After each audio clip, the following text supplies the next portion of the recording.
Subcommittee will now come to order. Today, hackers and online thieves are giving new meaning to the phrase silent crime. It's my hope that we will join together, raise our voices, and, like actor Peter Finch in the movie Network, shout out the window, we're mad as hell and we're not going to take this anymore. Americans deserve nothing less. The chair now recognizes herself for an opening statement. Sophisticated cyber attacks are increasingly becoming the greatest threat to the future of electronic commerce here in the U.S. and around the world.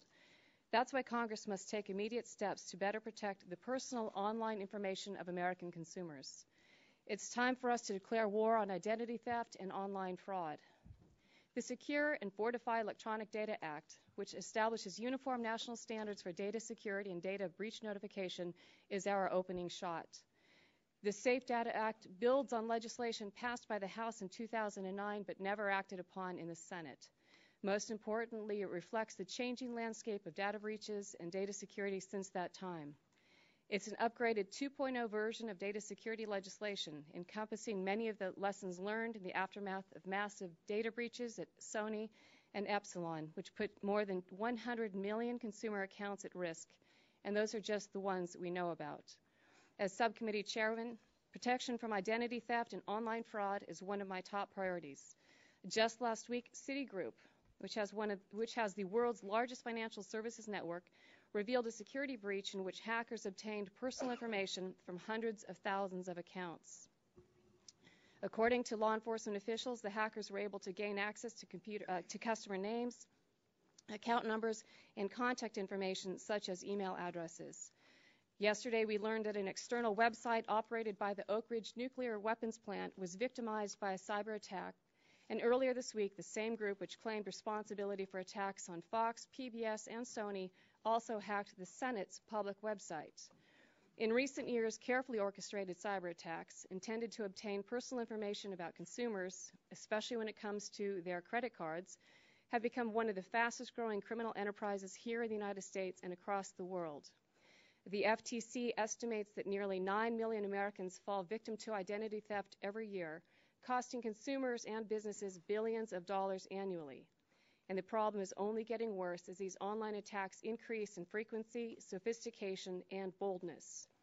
As I have emphasized throughout our previous hearings, e-commerce is a vital and growing part of our economy. We should take steps to embrace and protect it, and that starts with robust cybersecurity. Most importantly, consumers have a right to know when their personal information has been compromised, and companies and organizations have an overriding responsibility to promptly alert them. To that end, the Safe Data Act first requires companies and other entities that hold personal information to establish and maintain appropriate security policies to prevent unauthorized acquisition of the data. It also requires the notification of law enforcement within 48 hours after discovery of a breach, unless it was an accident or inadvertent and unlikely to result in harm. It requires companies and other entities to begin notifying consumers 48 hours after taking steps to prevent further breaches and determining who has to be notified. The Safe Data Act also gives the FTC authority over nonprofits for purposes of this act only. These organizations often possess a tremendous amount of consumer information, and they have been subjected to numerous breaches in the past. At the same time, we want to work with those affected, as well as with the FTC, to make sure any new regulations are not burdensome for small businesses, especially during these difficult economic times. In addition, we are granting the FTC authority to write rules that take into account the size and the nature of the data that is being held online. Clearly, there are obvious differences between information brokers and local retail businesses, and the rules should reflect those differences. The proposed legislation also requires all covered businesses to establish a data minimization plan, providing for the elimination of consumers' personal data that is no longer necessary for business purposes or for other legal obligations. And finally, the Safe Data Act preempts similar state laws to create uniform national standards for data security and data breach notification. We learned during our recent hearings that consumer notification is often hampered by the fact that companies must first determine their obligations under 47 different state regimes. At the end of the day, I believe this legislation will greatly benefit consumers, businesses, and the U.S. economy. Given the growing importance of e-commerce in nearly everything we do, we can no longer afford to sit back and do nothing. The time for action is now.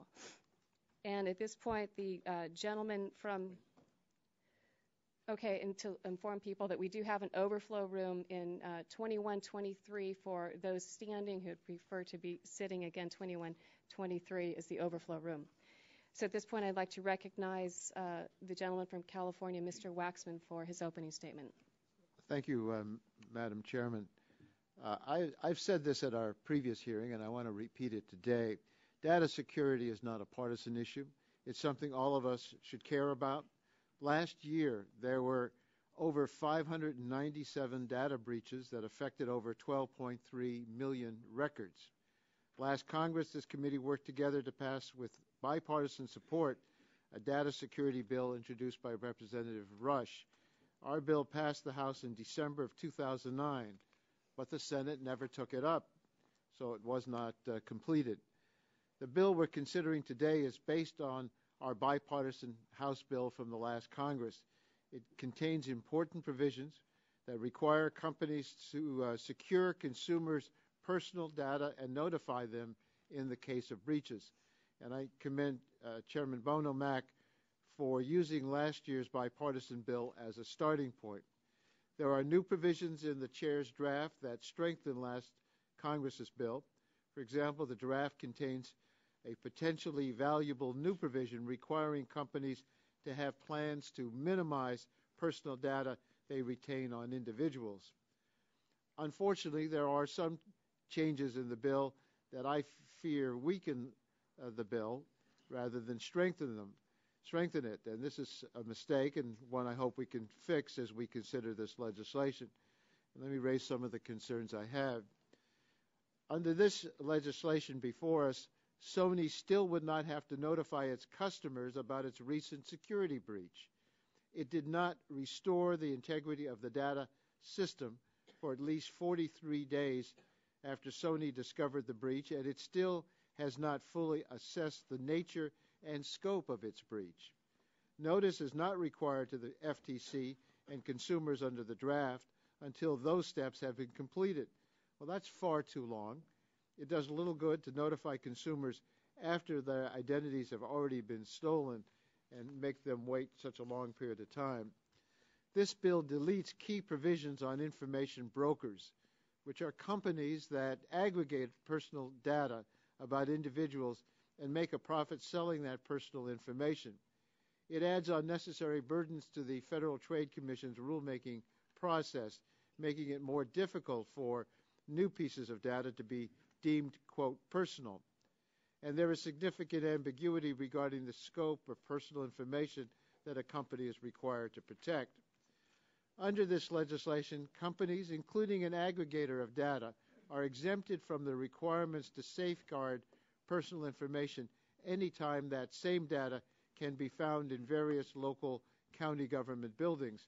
Furthermore, this draft creates an uneven playing field with potentially stronger data security and breach notification requirements for retailers than for non-bank financial institutions. There's no reason why financial institutions should be subject to smaller penalties for violations than retailers. So I look at it as not a balanced bill overall. It gives businesses too many protections and consumers not enough. It preempts strong state laws and replaces them with a weak federal one. I hope these deficiencies in the bill can be fixed, and I want to work with the chair and other members of this committee to pass as effective a bill as possible, and I'm looking forward to the promised stakeholder process.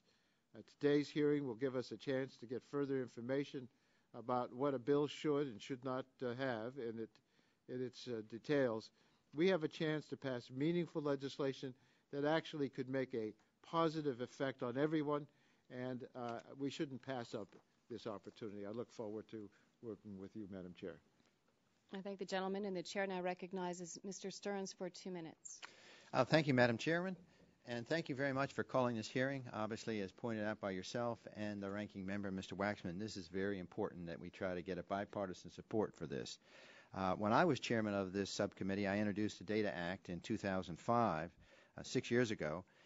established to protect unauthorized access to consumer data. This bill was co-sponsored by both sides. When we marked it up, it was reported out of the full committee by unanimous consent. Obviously, I would have preferred that we started with my bill, which has I think, a bipartisan support, product of a broad understanding of the security issues back in 2005. Now we're working with possibly a slightly different focus bill, which could be good, that addresses the recent breaches that occurred both in Sony and Epsilon. I think we have to be concerned, and not that we overreact based upon those two cases. In both 2006 and 2009, there was bipartisan support for the Data Act that I had. Now we debate the Safe Data Act, a bill that I'm concerned has some very good points, but also perhaps might go too far in some other areas. Obviously, I'll work with the subcommittee, the chair lady, to improve the bill so it can pass as a bipartisan support like we've done in the past, so that the committee and the full House has an opportunity to vote on this. And so I look forward to the debate, and I look forward to our witnesses. Thank you, Madam Chair. Thank the gentleman. The chair recognizes Mr. Olson for 1 minute. I thank the chair for her tenacious leadership in bringing forward this draft bill. I think there's strong agreement that we need to move forward with federal data security legislation.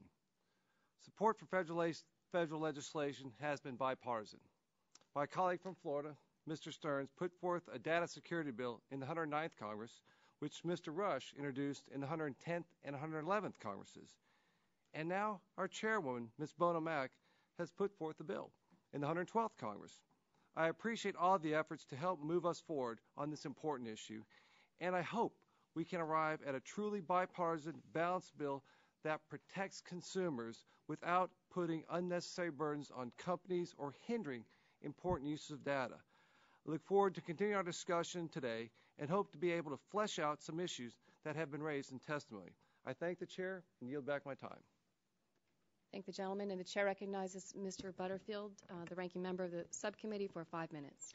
I thank the chairman and apologize for being late. Only thing I can say is don't try going to Union Station at 10 o'clock on a Wednesday morning. Madam Chairman, thank you for holding today's hearing on the Secure and Fortify Electronic Data Act. This bill includes some of the same provisions that we saw in H.R. 2221, which passed the House and the 111th Congress. However, this draft also removes key consumer protection provisions that weaken the bill and make it less effective. Americans' embrace of technology has served as the impetus for rapid growth of online businesses and services. I can buy a car without ever seeing it in person. I can pay my bills from one website, and I do it monthly.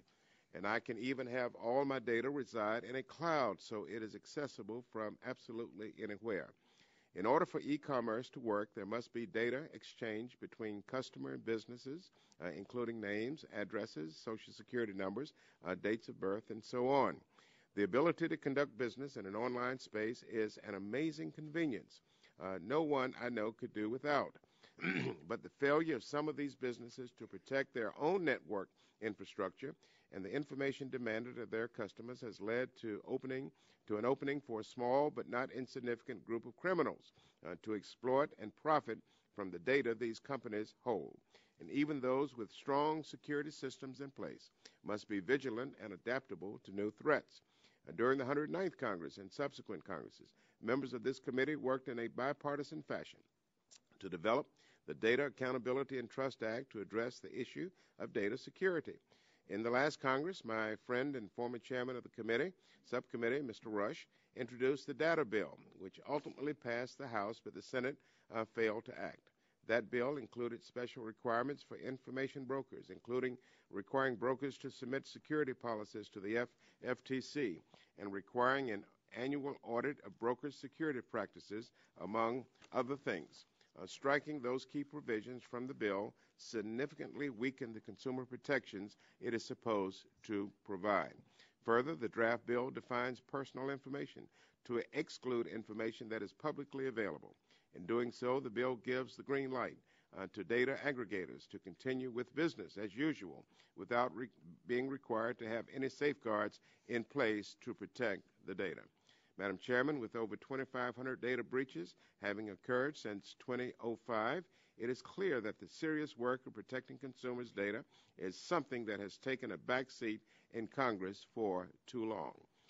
A federal standard is important. I say that again, a federal standard is important, and the Safe Data Act is a start. I am sorry we are not starting with the text that passed the House in the last Congress. Over the next few weeks, Madam Chairman, I hope you will work with me and my staff to strengthen this draft bill. Together we can ensure consumer protections while allowing businesses the flexibility to adapt their policies and procedures in today's rapidly evolving information age. So thank you for having this hearing. I thank the Commissioner for her presence today, and I think I might reserve my time. I'm told that the gentlelady from Illinois is coming. She is not here. I yield back. I think the gentleman just want to remind and reinforce to the entire panel that we intend fully on having a bipartisan product to the best of our ability, and that will be our goal. So now I'd like to turn our focus to the witness table. We have two panels today. On the first panel, we are honored to have Honorable Edith Ramirez, Commissioner at the FTC. Thank you very much for being here today. You'll be recognized for 5 minutes to summarize your statement, and just to, I'm sure you're familiar with the time clock. It's yellow, green, red kind of concept. When the light turns yellow, it means you have 1 minute to start your close. So at this point, we're happy to recognize you for your 5-minute statement. Good morning. And please remember to turn your microphone on. Good morning.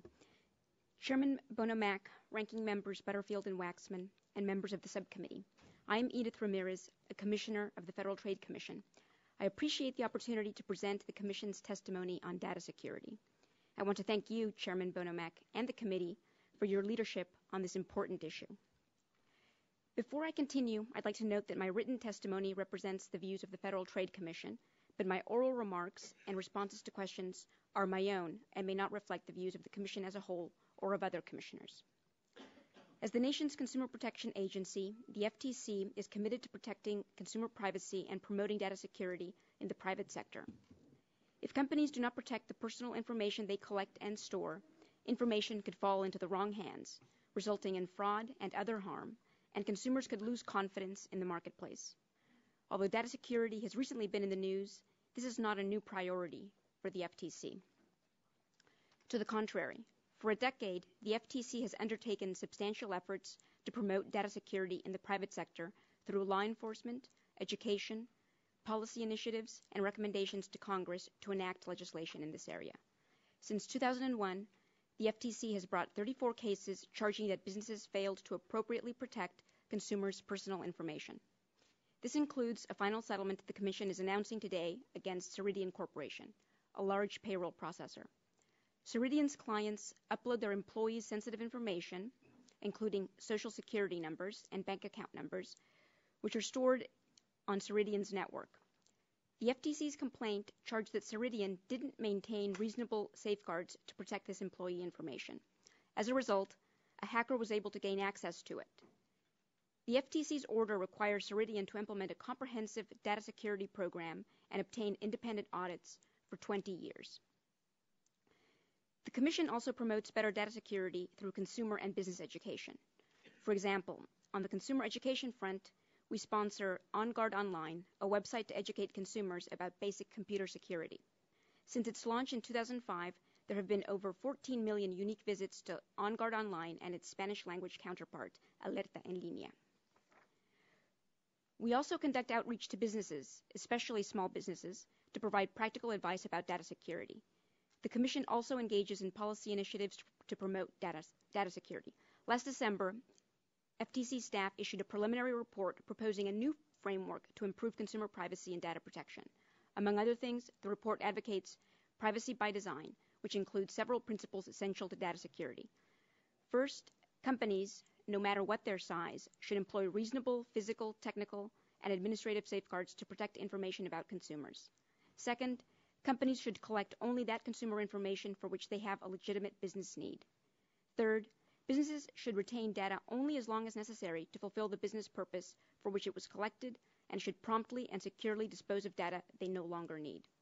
As to legislation, the Commission generally supports federal legislation, similar to your draft proposal that would impose data security standards on companies and require companies in appropriate circumstances to notify consumers when there is a security breach. Reasonable security practices are critical to preventing data breaches, and if a breach occurs, prompt notification to consumers in appropriate circumstances can mitigate harm, such as ID theft. For instance, in the case of a breach of Social Security numbers, notified consumers can request that fraud alerts be placed in their credit files, obtain copies of their credit reports, and scrutinize their monthly account statements. The Commission is pleased that your draft legislation includes civil penalty authority to deter violations, APA authority for rulemakings, and jurisdiction over nonprofit entities for data security purposes. I would also like to note that both your draft legislation and the Commission staff's recent privacy report underscore the importance of data minimization to sound data security practices. The FTC looks forward to working with this committee as it moves forward on the Safe Data Act. Thank you again for inviting me to be here and for your leadership on these important issues, and I'm pleased to answer any of your questions. Thank you very much. The chair now recognizes herself for 5 minutes for questioning. And first question I have, you state the Commission's support for prompt notice to consumers. I think it's the crux of what we're all about here. What do you consider prompt, and do you think the consumer notification requirement in the legislation is quick enough? I believe that notification needs to be provided as soon as practicable. I do have some concerns about the provision relating to notification in the draft bill. And let me highlight the two key concerns. My first concern is that the bill requires that there be a risk assessment performed, and then at the conclusion of that risk assessment, a company is then obligated to provide notification to consumers and to the FTC within 48 hours following that. My concern is that the requirement that there's no deadline in which to complete a risk assessment, and therefore that could take an indefinite amount of time. Without there being some type of limit that's placed on that, I think it places consumers at significant risk. Another concern that we have is that there's also no time limit that's placed in connection with law enforcement, that it could also be an open-ended deadline that could delay prompt notification to consumers. And again, there ought to be some form of a cutoff period to ensure that consumers received appropriate notification within an appropriate amount of time so that they can take steps to mitigate any harm that may result from a data breach.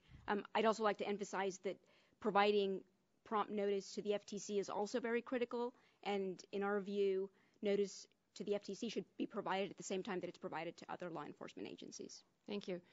And the FTC has experience under Gramm-Leach-Bliley with the implementation of the safeguards rule for financial institutions under its jurisdiction. The FTC also provided comprehensive guidance for entities to understand how they can comply with the rule. Do those guidelines provide a sufficient indication of the rules for data security the FTC would write under Section 2 of this legislation? I think they do provide good guidance to companies. In addition to to particular enforcement matters and consent orders that the Commission makes public, the Commission provides many different resources online to companies so that they can take appropriate measures to adequately protect consumer information. So under the Section 2 security requirements of the draft legislation, does the FTC have the latitude to write rules that take into account the different types of entities, their level of sophistication, and the amount of type of information they hold? It does, and we appreciate that authority being provided to the FTC to promulgate rules detailing those. Do you envision writing different rules or different guidance to address the concerns that a one-size-fits-all approach is not appropriate? During the rulemaking process, we would be seeking input from stakeholders and fashioning rules that, in light of the input that we received, that we believe would be appropriate to protect consumer information. So do you see different standards then for information brokers and small nonprofits, for example?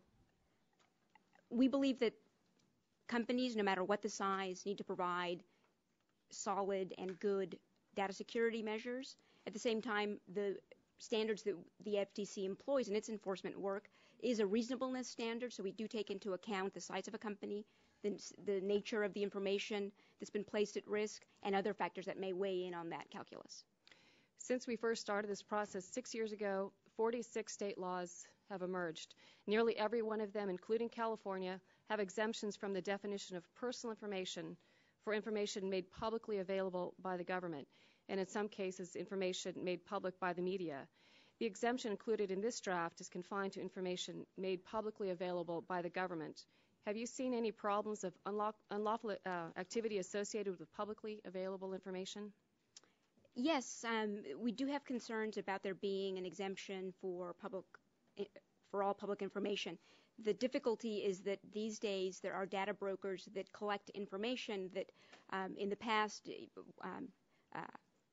one would have to go to very significant measures to collect. You could go to the courthouse, you can collect information through other means, but data aggregators then aggregate this information, and when the information, which may very well be public, is then collected, gathered, and aggregated, it can then pose very unique privacy challenges. So we do have concerns about there not being a mechanism to address those issues relating to data brokering. You said privacy challenges. So you mean security challenges or security challenges? Thank you. All right, I yield back the 5 seconds of my time, and the chair recognizes Mr. Butterfield for 5 minutes. Thank you very much. Thank you, Commissioner. The Republican discussion draft makes a change from H.R. 2221 to the definition of personal information. That seems like a simple and minor change, but it actually is not.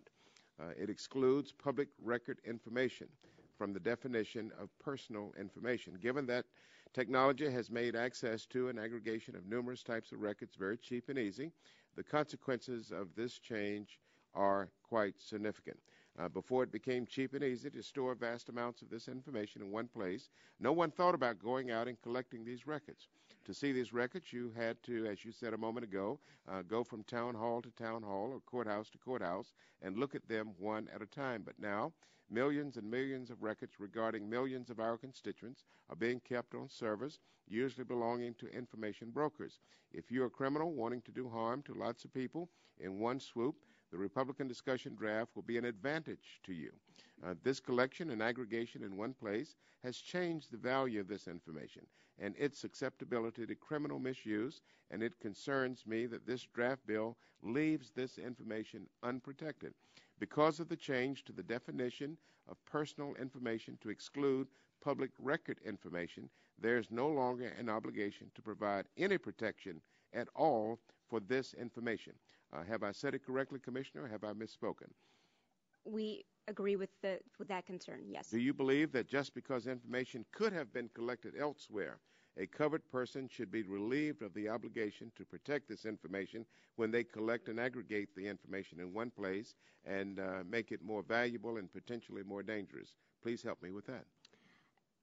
I believe that information, even if it's public information, if it's personal information of the consumer, that information ought to be protected, and there ought to be appropriate data security measures in place to protect it. All right. I want to take your attention to notification. Do you believe notification to consumers should also be required for breaches involving this kind of information? Yes. The Republican discussion draft, like H.R. 2221 before it, provides the FTC, your commission, with the ability to modify the definition of personal information. Only information that is within the meaning of that term is covered by the bill's data security and breach notification requirements. But unlike 2221, the discussion draft seems to set up an overly burdensome and unclear process for modifying that definition.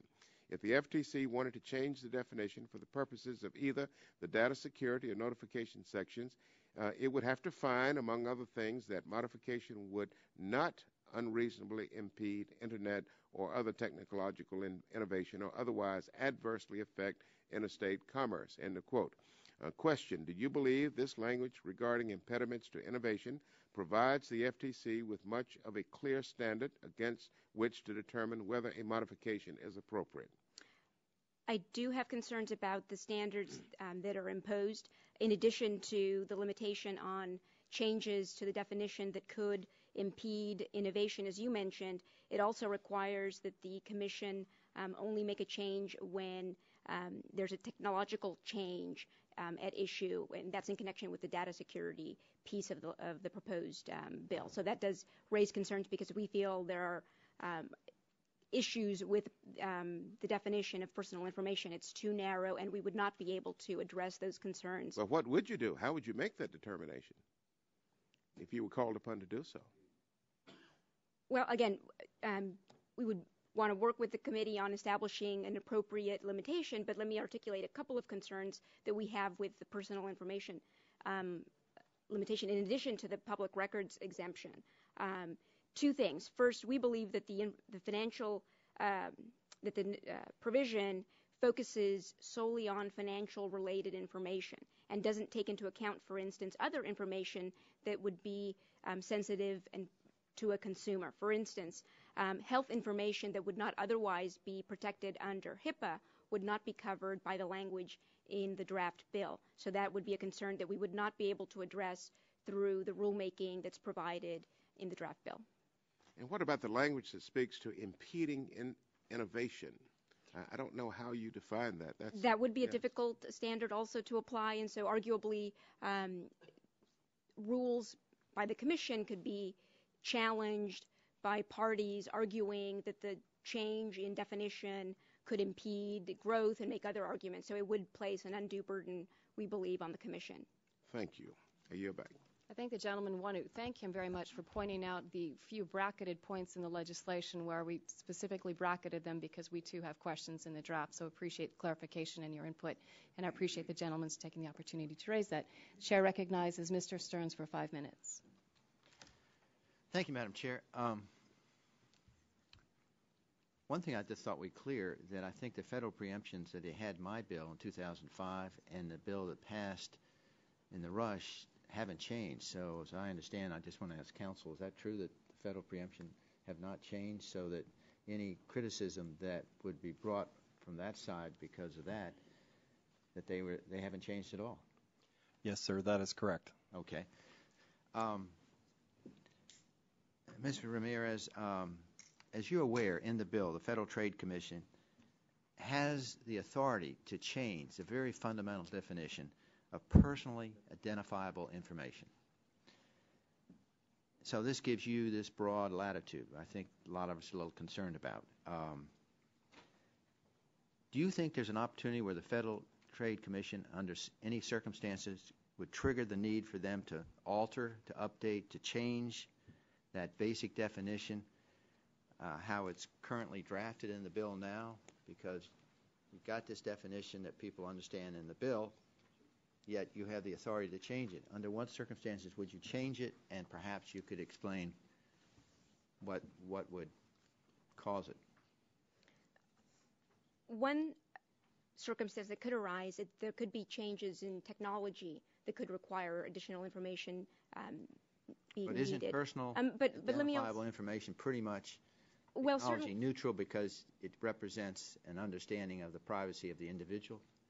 I think the precise scope may be hard to define, but what the Commission is absolutely willing to work with the committee to come up with a definition that would meet everyone's and satisfy everyone's concerns. The current definition, we believe, is too narrow. We also believe that the rulemaking that's provided is too limited.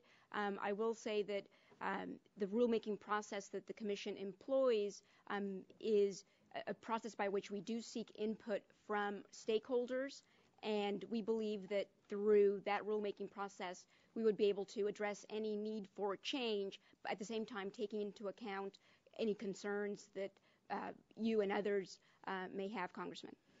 Well, I think that's what probably, if I was in industry, I'd be concerned that the government, the Congress is turning over this power to you, and you might make these changes without a comment period. There might be changes that would affect business that would make it much more difficult. Let me go on to my second question. In the bill, they added data minimization provisions. Now, this is something new in my bill, and also it's new from the Rush bill. How do you see this provision playing out for members and people who don't understand? This is basically forcing industry to get rid of information that perhaps they would like to keep. It's not a decision they make. It's a mandate, which is included in the bill, as I understand it. So I guess the question is, how do you see this provision playing out, and what role do you believe, if any, the FTC should have in ensuring that companies are complying? So you have this mandate. The companies might not agree. So if they don't do it, how are you going to check it, and how are you going to make them comply? What the Commission advocates is that companies only retain information that they have a legitimate business need to retain. And who determines that? And that they also only retain it for the who time period determines that, though? They need it. I think we would apply a reasonableness standard, which is consistent. What kind of standards? A reasonableness standard, which is the standard that the FTC has employed throughout the course of its enforcement in this arena. So this reasonable standard, in your mind, is been pretty much established at the FTC, so everybody in industry would understand today what it is? What I'm saying is that the standard that would be applied would be a reasonableness standard, and I believe it's an issue that may need to be fleshed out. And again, the Commission is willing to work with the committee in order to do that. Any rulemaking that does take place would entail a comment period, absolutely entail a comment period. I believe that the FTC has a very solid track record in terms of its rulemaking. So I think this is an area, again, the standard that the FTC has always applied in the area of data security is one of reasonableness, taking into account the nature of the information, how sensitive it is, the potential risks to consumers. So it would be a reasonableness standard that would be applied. Do you think that the Congress should set the broad outline for this data minimization provision and not give it any authority to the FTC, or do you think you need to have that authority to make that decision? I think it would be appropriate to give authority and flexibility to the FTC to provide additional guidance to companies as to how to effectuate those requirements. Yeah, thank you. All right, gentlemen's time has expired. The chair recognizes Mr. Waxman for 5 minutes. Thank you, Madam Chair. Again, looking at this draft bill, I have some questions so that we can get your input on it. And as I look at the draft bill, there's a notice that must be given to the Federal Trade Commission and the consumers when there's been an electronic data breach. But it's only required after the covered person, a company who has the identifying information, has done certain things in connection with the breach. The covered person must, 1, assess the nature and scope of the breach, makes sense, take steps to further prevent breach or unauthorized disclosure, and then 3, restore the integrity of the data system. Those clearly are the priorities for the company itself. After they've done all that, the covered person must determine the risk to the consumer, and after they've reached that conclusion, within 48 hours, they're supposed to give the notice to the FTC and the consumer. But there's no limit in this draft bill for how long a person can take to complete steps 1, 2, and 3. There's just no limit. The covered person, company, knows about a breach. It could take a week, a year, maybe 5 years. And then within 48 hours of that, provide notice to the Federal Trade Commission and the consumers. The bill from the last Congress included an outer limit of 60 days from the discovery of the breach to provide notice of the breach. That outer limit has been dropped from this discussion draft. If we were to include an outer limit, how long should that limit be, in your opinion? In my view, and the Commission's view, is that the time for notification should be as soon as practicably possible. That may differ depending on the circumstances. I believe that 60 days should be at most an outer limit. Again, our view is that the sooner would the better. The sooner that notice is provided, the sooner that a consumer can take appropriate steps to protect and try to mitigate any harm that may result from a breach. So I don't believe that there's a particular number that I can give you sitting here today, because it may depend on the circumstances, on the nature of the breach, the size of the company. But I would say that the 60 days would be at most an outer limit. 60 days wouldn't be an outer limit, but as soon as practicable, that yes. information ought to go to the consumer that their identity has been compromised. That's correct. By the security leak. Thank you for that. The discussion draft provides an exemption from the bill's data security requirements for entities that are subject to data security requirements under different bills, the Graham-Leach-Bliley or the Health Insurance Portability and Accountability Act, or for any activities governed by the GLB and the HIPAA. Now, this is a departure from last year's bill. Last year's bill only said that compliance with these two other statutes meant you were in compliance with the requirements of this legislation as it was drafted, provided that the requirements of GLB and HIPAA were similar or greater than those required under last year's bill. The language was not phrased as exemption for entities subject to FTC jurisdiction, but rather as an alternative means of compliance. It's unclear to me whether under the draft bill, the Federal Trade Commission maintains the ability to enforce any data security requirements against those entities, or if the safeguards in those other laws must meet or exceed those in the discussion draft. Do you believe that this exemption could potentially limit the Federal Trade Commission's enforcement abilities with respect to entities subject to the other two statutes, those other two statutes, and could you explain your answer to that? Under my reading of the bill, I do believe that it potentially creates a gap in authority, because it does exempt entities that are subject to FTC jurisdiction from having breach notification requirements, which are not required under Graham-Leach-Bliley. So that is a concern about there being a potential gap in authority. And do you believe this exemption could potentially lead to a disparity in the security requirements for non-bank financial institutions and everyone else under the FTC? I do. And what's your understanding of the effect of the phrase, any activities governed by the GLB or HIPAA on the scope of this exemption? What is the Graham-Leach-Bliley activity?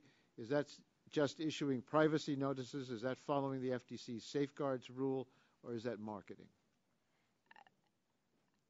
That activity-based exemption, it's a little bit unclear exactly how broadly it might be interpreted, but I think that the key point is that it does create a disparity between the obligations of certain financial institutions, so that it is a concern about in connection with the authority that's provided. Thank you. Madam Chair, I just want to point this out as an area where we need to work together to make sure that there's no ambiguity or poor drafting that would undermine what we're trying to. I thank the gentleman very much. I agree with his questioning and agree with his assessment about where we can fortify the bill, and I look forward to working with you on that.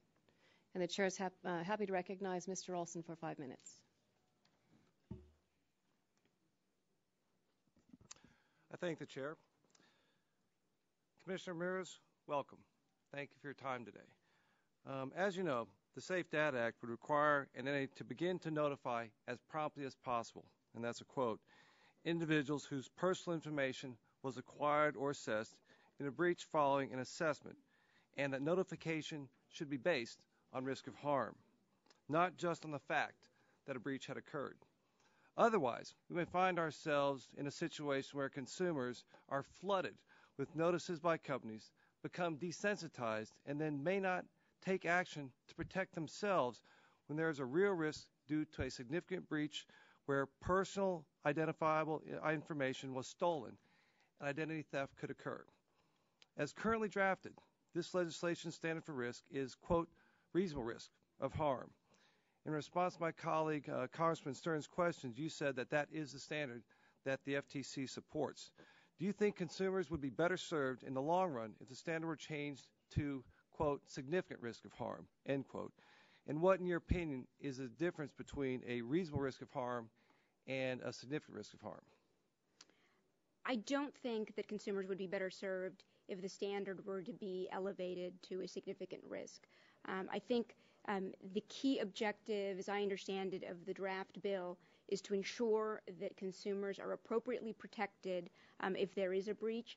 And my concern would be that by imposing a higher standard, that key objective would be undermined. So I think it's appropriate to apply a reasonableness standard. My fear is that by using the word significant, it might just be a standard that might be too high, and that it would risk undermining the ability of consumers to take effective steps to protect themselves if there is a breach in security. And one more question, Commissioner, a couple more. Does the Commission see the concerns about the dangers of over-notification, or as my 14-year-old daughter and 11-year-old son would say, spam? In my view, the greater danger is that consumers not be provided adequate notice to protect themselves against data breaches. So I don't believe that over-notification is a serious issue. I would be more concerned about not providing adequate protection if the standard were to be elevated. Yes, ma'am. Surely we can agree that there's some balance there between over-notification and timely notification. That's right, and I believe the reasonableness standard accommodates that. Okay, thank you for that. And one final question. Why does the FTC feel so strongly about obtaining authority over nonprofits and universities for data security breaches?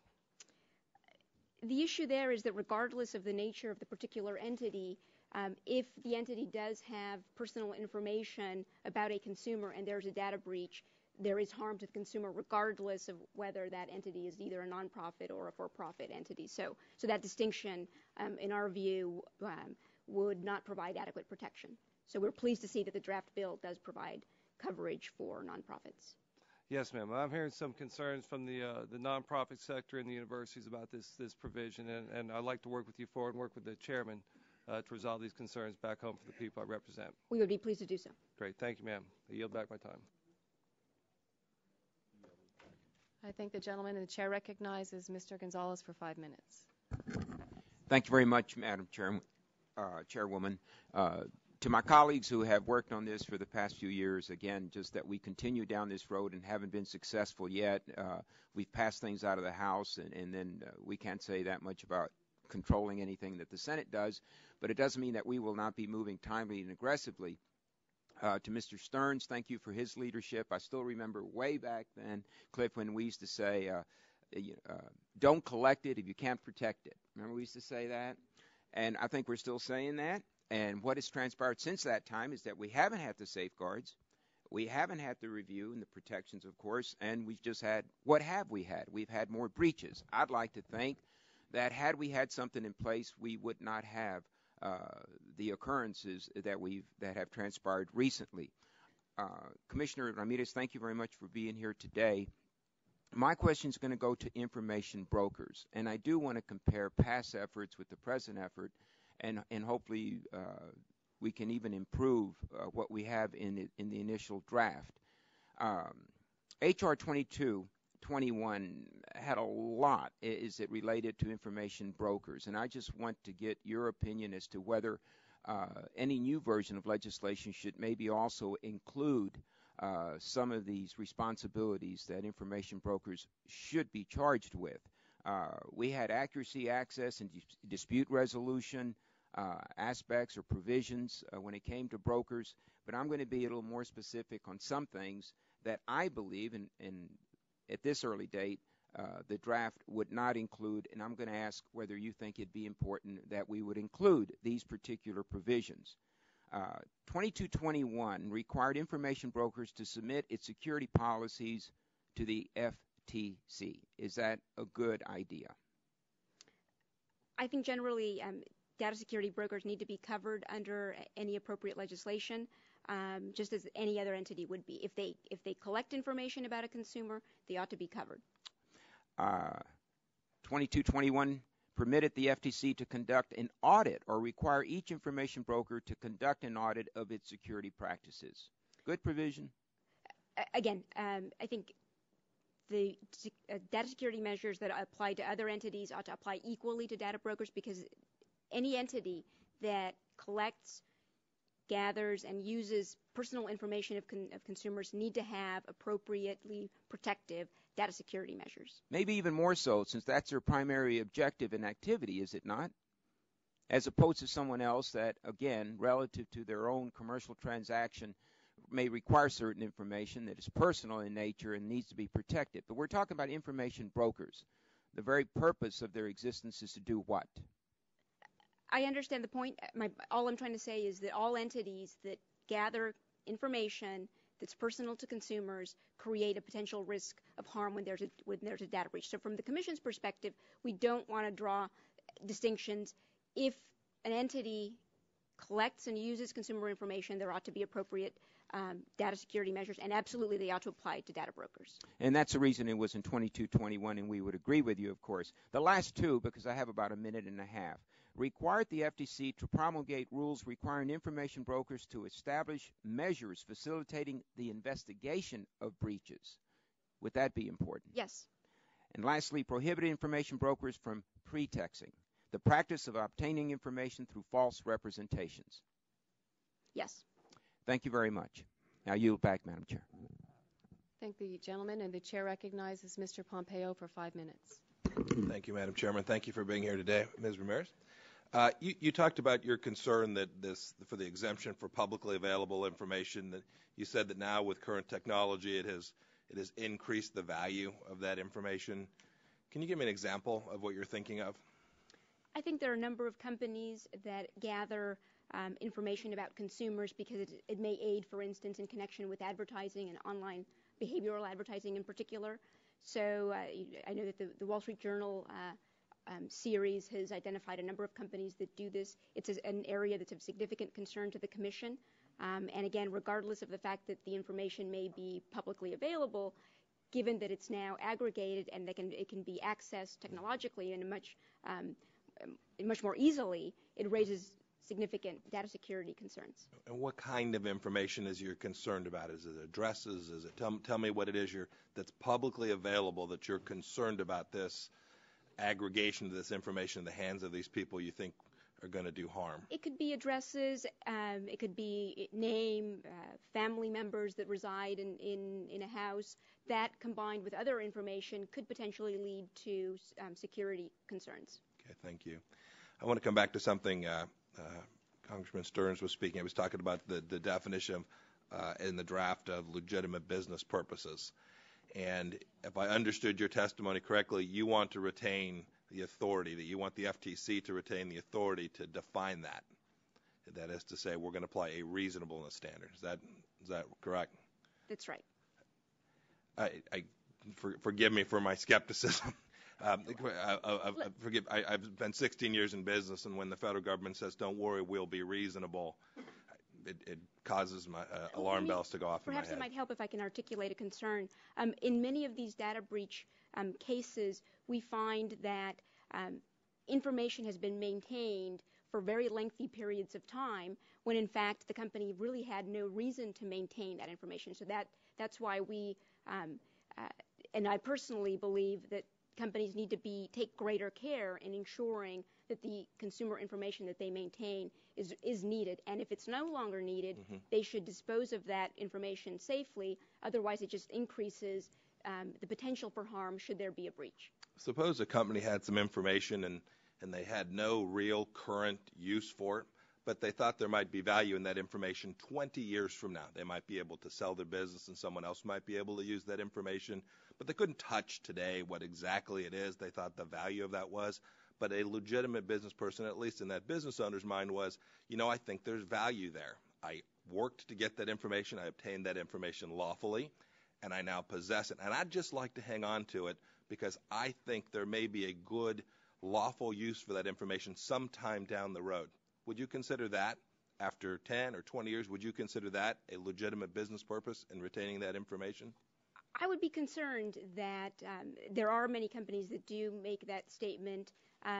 My concern is that that's at odds with the desire to have adequate security because, again, the more that you keep information, the greater danger that it creates. So I'm not going to sit here and say it can only be after 5 years. I think there needs to be an appropriate assessment under particular facts and circumstances. But what we do advocate, and I personally believe, is that companies need to take a greater look at their practices, at their data security practices, to ensure that they minimize the possible risks of harm to consumers. Right. I'm not speaking to their practices in terms of securing that data. I'm simply speaking to their desire to hold on to this thing that they view as their property.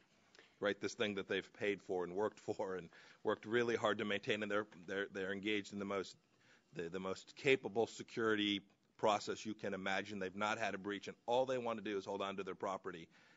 But as I hear you, there's some risk that the FTC is going to come in and say, sorry, not legitimate. No. Again, I think that the standard to be applied is reasonableness. I think what the FTC and I personally believe is that companies just simply need to take a stronger look and ask the question, do we really truly need this information, and not just simply use the concept of, we may need it down the line without care to ask important questions about whether that information is entirely needed. Great, thank you. I have no problem. And again, our focus is on information. I can just give you an example. I highlighted one case today, Ceridian, where Social Security numbers were being retained for a period when they were no longer needed. In that particular instance, again, there was no need to maintain those. So And when you say needed, you mean in your mind as opposed to in the company's mind? The company no longer had reason to maintain those Social Security numbers, and unfortunately there was a breach, and it created significant risk of harm to consumers. Thank you. My time's expired. Thank you, Madam Chairman. Thank the gentleman. The chair is pleased to recognize the chairman emeritus of the committee, Mr. Dingle, for 5 minutes. Thank you, Madam Chairman. Welcome, Commissioner Ramirez. I'll be asking yes and no questions, so I would appreciate your cooperation because time is short. Now, the draft legislation pending our consideration exempts entities that must comply with Graham-Leach-Bliley Act, or GLBA. The Federal Trade Commission's rule to implement the data privacy requirements of GLBA is known as the Safeguard Rule. Is that correct? Yes. Now, Commissioner, does the Safeguard Rule require that a covered entity under the jurisdiction of FTC notify a consumer of a data breach within a certain period of time, yes or no? No, it does not. Commissioner, so an entity regulated by FTC that is covered under GLBA but not the draft bill is under no statutory or regulatory obligation to notify consumers of a data breach within a time certain. Is that correct? Yes. Now, it would seem to me that we should consider removing the draft bill's GLBA exemption, as well as to include H.R. 2221 60-day backstop notification in the interest of improving consumer protection. Now, the draft bill allows the Commission to modify the definition of the term personal information according to the Administrative Procedure Act, or APA, which I applaud. I'm worried, however, though, that the bill imposes vague conditions on the Commission to be satisfied before it can commence a rulemaking. I fear that the effect would be that the Commission may never amend the definition of personal information.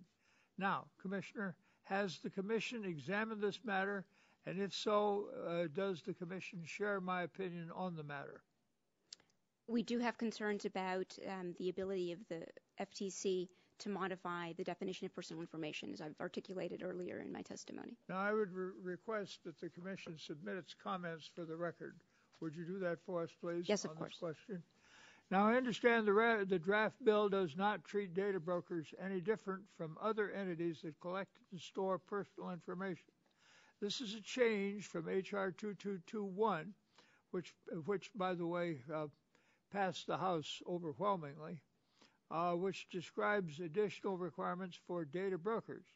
The bill does not contain provisions that allow consumers to have reasonable access to information data brokers who collect information about them. Is that correct? Yes. Now, Commissioner, does the Commission believe that brokers should be subject to more stringent data security and breach notification requirements than other entities that collect and store personal information? Yes or no? In my view, yes. Would you submit such amplification of that as you might deem appropriate? Yes. Now, Commissioner, does the Commission believe that consumers should have a statutory right to reasonable access of the personal information that data brokers collect about them? Yes or no? In my view, yes. And I believe you would say that that's the only way you're going to ensure that they will have that right to access. Is that right? In my view, yes. Now, Madam Chairman, I appreciate your work on the bill so far, and I want to thank you for this hearings. As my questions have indicated, I believe there are parts of the bill that can be improved. I stand by to work with you and am ready to assist you and the rest of our colleagues in order to report a bipartisan consensus bill that offers consumers the best protections possible. And I would observe just quickly once more, the FTC has substantial experience in the protection of personal privacy from data collectors and things of that kind. Is that not so, Madam Commissioner? Yes. So, Madam Chairman, I thank you for the courtesy, and I yield back the balance of my time, which constitutes 37 seconds. Thank you. I thank the gentleman very much and recognize Mr. Guthrie for 5 minutes. Thank you very much. Thank you, Madam Commissioner, for being here. I appreciate this. And this is a serious issue that we have to address, and it looks like there's going to be significant work to do this in a way that is bipartisan. And I didn't really think about this, as Mr. Pompeo said, but some of the things, and I learned when I was in the state legislature involved in writing law and so forth, is that we have to be as clear as we can, because you see things, and just an example, laws written 50, 60 years ago today are being used to, I think, doing interpretations by agencies that were never intended. And so we just want to be careful that we're not just dealing with each other, and we know each other are thinking, but we got to think what's going to happen as we go down the road. And so in that, I say, you've been there, and we had an FCC here before, and they said, well, we're trying to solve uncertainty. This may have to be decided in court if what we're doing is right. So when we look at words like reasonable and significant risk, reasonable risk, just kind of understanding what we're thinking. And so I know we talk about reasonable risk in data security and significant risk. And if you would kind of talk about the differences in those two and the cost of complying, I guess, for a business, or in the level of security for consumers. We got to decide, give the consumer the security they have with the business having the knowledge or the certainty what it's going to cost them to do, so they can plan and move forward. So just the difference in reasonable and significant risk in your mind, I guess. In my mind, the concern that I had was that using the word significant would elevate the standard, and the result would be that it would undermine protection to the consumer. The FTC has applied a reasonableness standard throughout its enforcement history in this arena, and it really does depend on the particular circumstances. We would like to take into account, again, the nature of the information that might be at issue, the size of a company, the costs that may be involved. So I believe that taking a flexible approach allows us to fashion the right balance between the costs and burdens that may be imposed on business, as well as making sure that we have robust protection for consumers. Now, I also want to highlight that the cases that the agency has brought in this arena have related to very basic and fundamental failures in data security.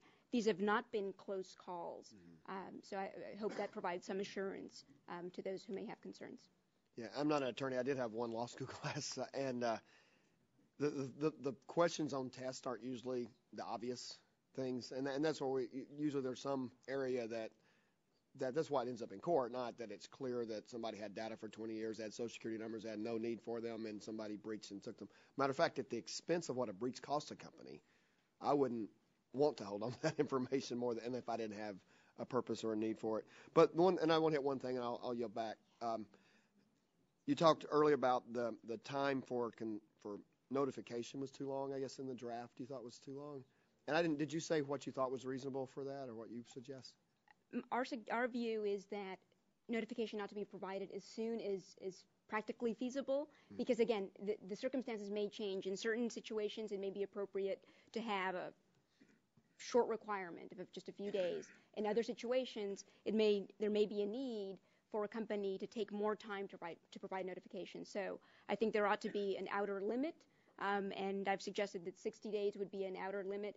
But, again, that's an outer limit. Our view is the sooner the better, because that allows consumers to take appropriate steps to mitigate any potential harm. Oh, I agree with that exactly. It depends on how we define that. That's how you define that. And again, I think it is important to preserve some flexibility, because it may differ depending on particular facts and circumstances. Yeah, I think there was one testimony in a previous hearing trying to figure out what happened, and they were trying to go through that. But you're right, because I would want to know as soon as practicable is those one of those words you argue, practical or practicable. As soon as it's feasible. But you're right. That's absolutely right. So I appreciate that, and I look forward to working with the chairwoman, and thank you for your courtesy. Thank the gentleman for not being a lawyer. You should play one well on TV. With the suit. The chair is happy to recognize Ms. Schakowsky for 5 minutes. Thank you. Thank you, Madam Chairman. And let me just say that this committee has a history of working in a bipartisan basis, and the House did pass out H.R. 21 whatever that brush bill was that I was a co-sponsor of. We worked very closely together. And as Mr. Stern says, this has been going on since 2005. I'm so hopeful that we will be able to craft a bill. I feel confident that we will be able to craft a bill. In some respects, this draft is even better, the quickness of certain notification, but we need to focus on, I think, where those differences are. So let me just ask a couple of questions, Ms. Ramirez. The Republican discussion draft includes language that I'm concerned could have a narrowing effect that we don't totally understand. The draft narrows application of the bill's data security and notification requirements to persons engaged in interstate commerce with personal information, quote, related to that commercial activity, unquote. So let's take a company like Amazon that's in the business of selling books, and in that process it generally collects your full name, address, credit card number, and security code. But what if they also ask you for your social security number? I don't think they need that to sell a book, and if they did ask you for it, it probably wouldn't be to sell you that book. And what about other information that isn't at this time within the meaning of personal information, like an IP address? So I know this is a fairly technical point, so you may not have an answer right now, but to the extent you can, do you know how the FTC would interpret and implement this phrase, quote, related to that commercial activity? I think we would interpret it to be coextensive with our jurisdiction over entities that engage in interstate commerce. I think it'd be relatively broadly interpreted. Again, the precise scope of the definition is an area that we're happy to work with the committee to ensure that we assist in the committee coming up with a suitable definition that addresses the concerns that have been articulated today. Well, I'm just worried that it is ambiguous language, and we may want to work with you and work with the committee to tighten that up. And we would absolutely be pleased to work with you on that language. Great.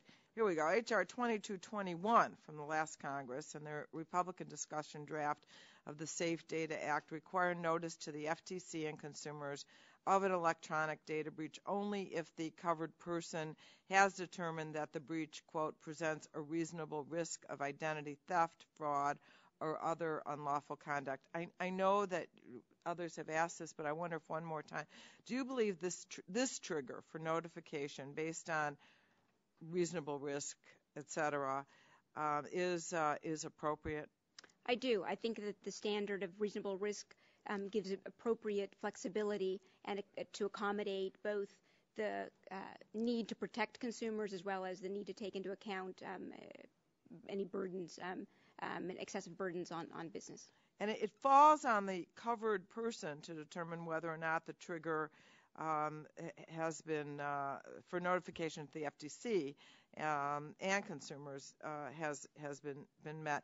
Do you believe it is appropriate for the covered person to make the ultimate determination about the risk posed to consumers from a data breach and whether notice to the FTC and consumers is required? And if not, who should make that determination and how should they go about doing that?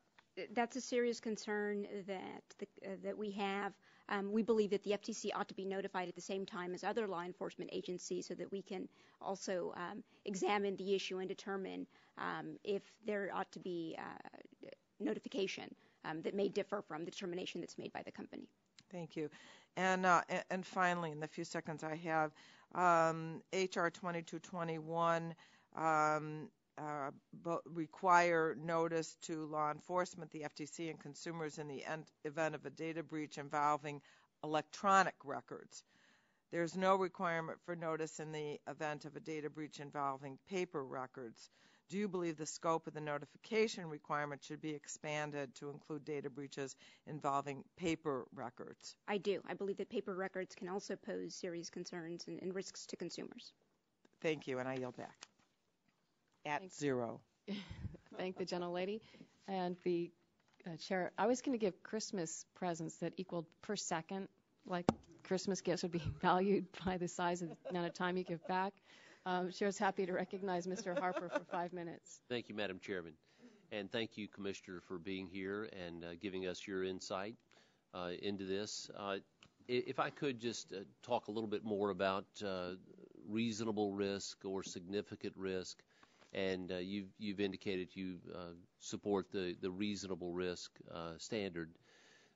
How do you define that reasonable risk? What do you see that being? I think if the information that's at issue is potentially going to be can be misused to harm consumers, I think there ought to be a presumption that there ought to be notification.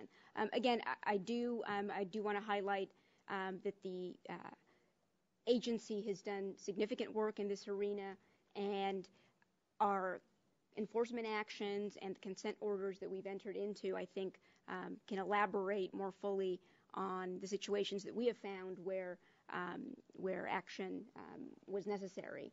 But again, I think there needs to be flexibility. I think reasonableness accomplishes that, and I would be concerned about changing that standard. So you said the Commission's done significant work versus reasonable work. We have great experience in the area of data security. All right. So how would we vary with significant? If the standard was significant risk, how would you view that different than reasonable risk? It's a flexible concept, and I don't have any magic words to articulate here today. But I think, in my mind, the key is how do we best protect consumers, and if that's the aim of the legislation, I believe that we ought to err in favor of protecting consumers, given that we know that the incidence of identity theft and data breach, by the way, is one significant cause of identity theft, continues to be such a significant concern. It is the most, we receive the most complaints relating to identity theft than any other complaint, and that's been in the last decade. So it remains a very significant concern. So reasonable would be in the eye of the beholder in some instances, is how we define this. No, I believe that you can establish objective standards. The reasonableness is a concept that is well defined in many different areas and used in many different areas of law. So I think it's one that can be employed in a way that I think would address concerns. I think it maintains appropriate flexibility and allows one to balance potentially competing interests. And I know as we go through the discussion draft and we look at it, there's going to be that discussion between reasonable and significant risk. Of course, as you know, in the practice of law, you'll have preponderance of the evidence, or in a criminal case, beyond a reasonable doubt. But also there's clear and convincing. So I think you're going to have that tug back and forth between reasonable and significant, wanting to protect the consumers, but also looking at how the businesses will deal with this. So, I appreciate your input on that. As we look at the notification of when you believe FTC should be notified, you believe they should be notified at the same time as law enforcement. Is that what you've stated? I do, yes. Okay. And what period of time do you think is the optimum time for you to get that notification? I think as soon as the breach takes place. I'm now not remembering if the bill is specific on that point, sure. but essentially at the very outset when other law enforcement agencies are notified. When we look at that specific time limit, these are certainly great concern as you've stated, and as we know. Data breach is something that everybody is concerned about, and with this age that we have. So, tell me again why you believe that the FTC should be notified prior to the consumers. As a law enforcement agency, I think it's important that the FTC be provided prompt notification so that it can take appropriate action if necessary. In addition, I think that waiting for the outcome of a particular company to engage in its own risk assessment risks a situation where a company may perhaps conclude that notification won't be necessary to consumers. The FTC may have a different view of it, and it provides an additional level of assurance and protection for consumers. Well, let me end with this quickly. Do you believe that this legislation that will address the current and evolving environment with respect to cloud computing? I'm sorry, could you repeat that? Do you think that this legislation appropriately addresses the current and evolving environment with respect to cloud computing? I do. I think again, cloud computing isn't, of course, the wave of the future, but the data security measures ought to apply to cloud computing just as they do to other methods of storage. Thank you. With that, I yield back. I thank the gentleman. The chair recognizes Dr. Cassidy for 5 minutes. Ms. Ramirez, examples of health info which are not covered by HIPAA, can you give me those? Let me give you an example from one of the matters that the FTC handled, the Eli Lilly matter, which involved the release of information about individuals who had used Prozac. HIPAA only covers particular entities such as hospitals, doctors' offices. So a non-covered entity, if you will. Could be non-covered entity, correct. Now, so then this may answer my next question. It seems, as I'm trying to understand this, that you in effect have two sets of data, one with unique identifiers and the other that is gained from publicly accessible information that you have a similar concern, even though it may not have a unique identifier. Is that correct?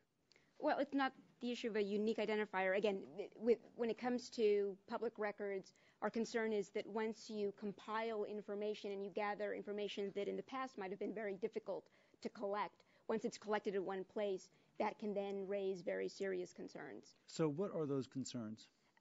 When you have data aggregators that are gathering information about... Well, I understand what a data aggregator is. Once that information is gathered... So they get all the data about mortgages being sold in Washington, D.C. One example could be that they may have information that might can be given to a payday lender, for instance, because they have information that may have indications about income level. That information can then be used by a payday lender or someone who aims to engage in some type of fraudulent activity. Now, a payday lender is not inherently fraudulent. No. But my point is that it can be used by persons who may seek to misuse that information. So it's very important. But that's true of all information in a free society, correct? I'm nervous about limiting access to publicly available information, and I don't necessarily disagree with you, but it always seems like we should have a bias towards openness, knowing that those. So why should we not have this bias towards openness if it is not being used by a fraudulent, and if it is an entity, and if it is publicly available otherwise? The key is to ensure that appropriate measures are taken to protect the information that's been aggregated. You now have an ability with these data aggregators who've gathered just a treasure trove of information that again, previously may not have been easily accessible. You keep saying that, and I understand that. I understand that issue. What I don't know is what danger you see with that. And I'm asking openly. So the danger can be that it can be misused for a number of reasons. But I guess all information can be misused. All information can be misused. And so what I'm just trying to understand.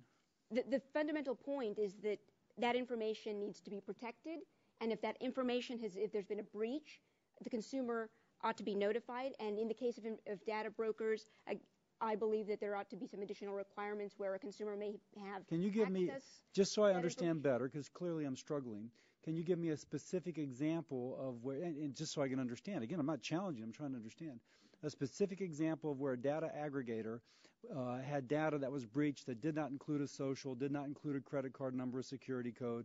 It was just like, Bill Cassidy, he's a congressman from Baton Rouge, and he's got 3 kids, and et cetera, et cetera. Are you with me? Let me give you one example. Information relating to income, for instance, is information that might be gathered or somehow ascertained through the access of publicly available information. Now, I'm told when I suddenly saw all these catalogs I was getting back when people sent catalogs, that they looked at my census tract and they said, oh, he's in a pretty good census tract. And so therefore I started getting an incredible number of catalogs.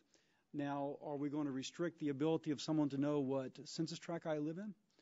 No, but I think you can provide access rights so that if, for instance, again, let me go back. Now, the access rights is a separate issue. The access rights I gather from Mr. Dingell's thoughts. It actually seems I can see some use in that. But again, I'm wondering, what is the inherent damage? We would not be restricting the ability to gather the information that's publicly available. We would simply want there to be adequate security measures to protect the information, and we would want there to be notification to the consumer in appropriate circumstances. And in light of potential misuse of the information, additional requirements such as access would maybe one way of addressing, but I'm not advocating that there be a limitation on the ability. At the risk of losing my Christmas presents, I will say, though, that it almost seems that if you have one with credit card numbers and socials and medical, military identification numbers, that clearly should be in its own silo. The other seems, I'm not sure, and I'm sure there's going to be an expense in terms of being in this silo. The other seems to me inherently less onerous as regards the protective measures taken, because it doesn't have the same import if somebody knows I've got 3 kids and live in the census tract as opposed to knowing my social. My apologies if I haven't been able to fully articulate the potential risks that we see, and my staff is very happy to work with you to provide some additional information if I've not been able to answer your question adequately. Thank you. I yield back. Thank the gentleman. Recognize Mr. Rush for 5 minutes.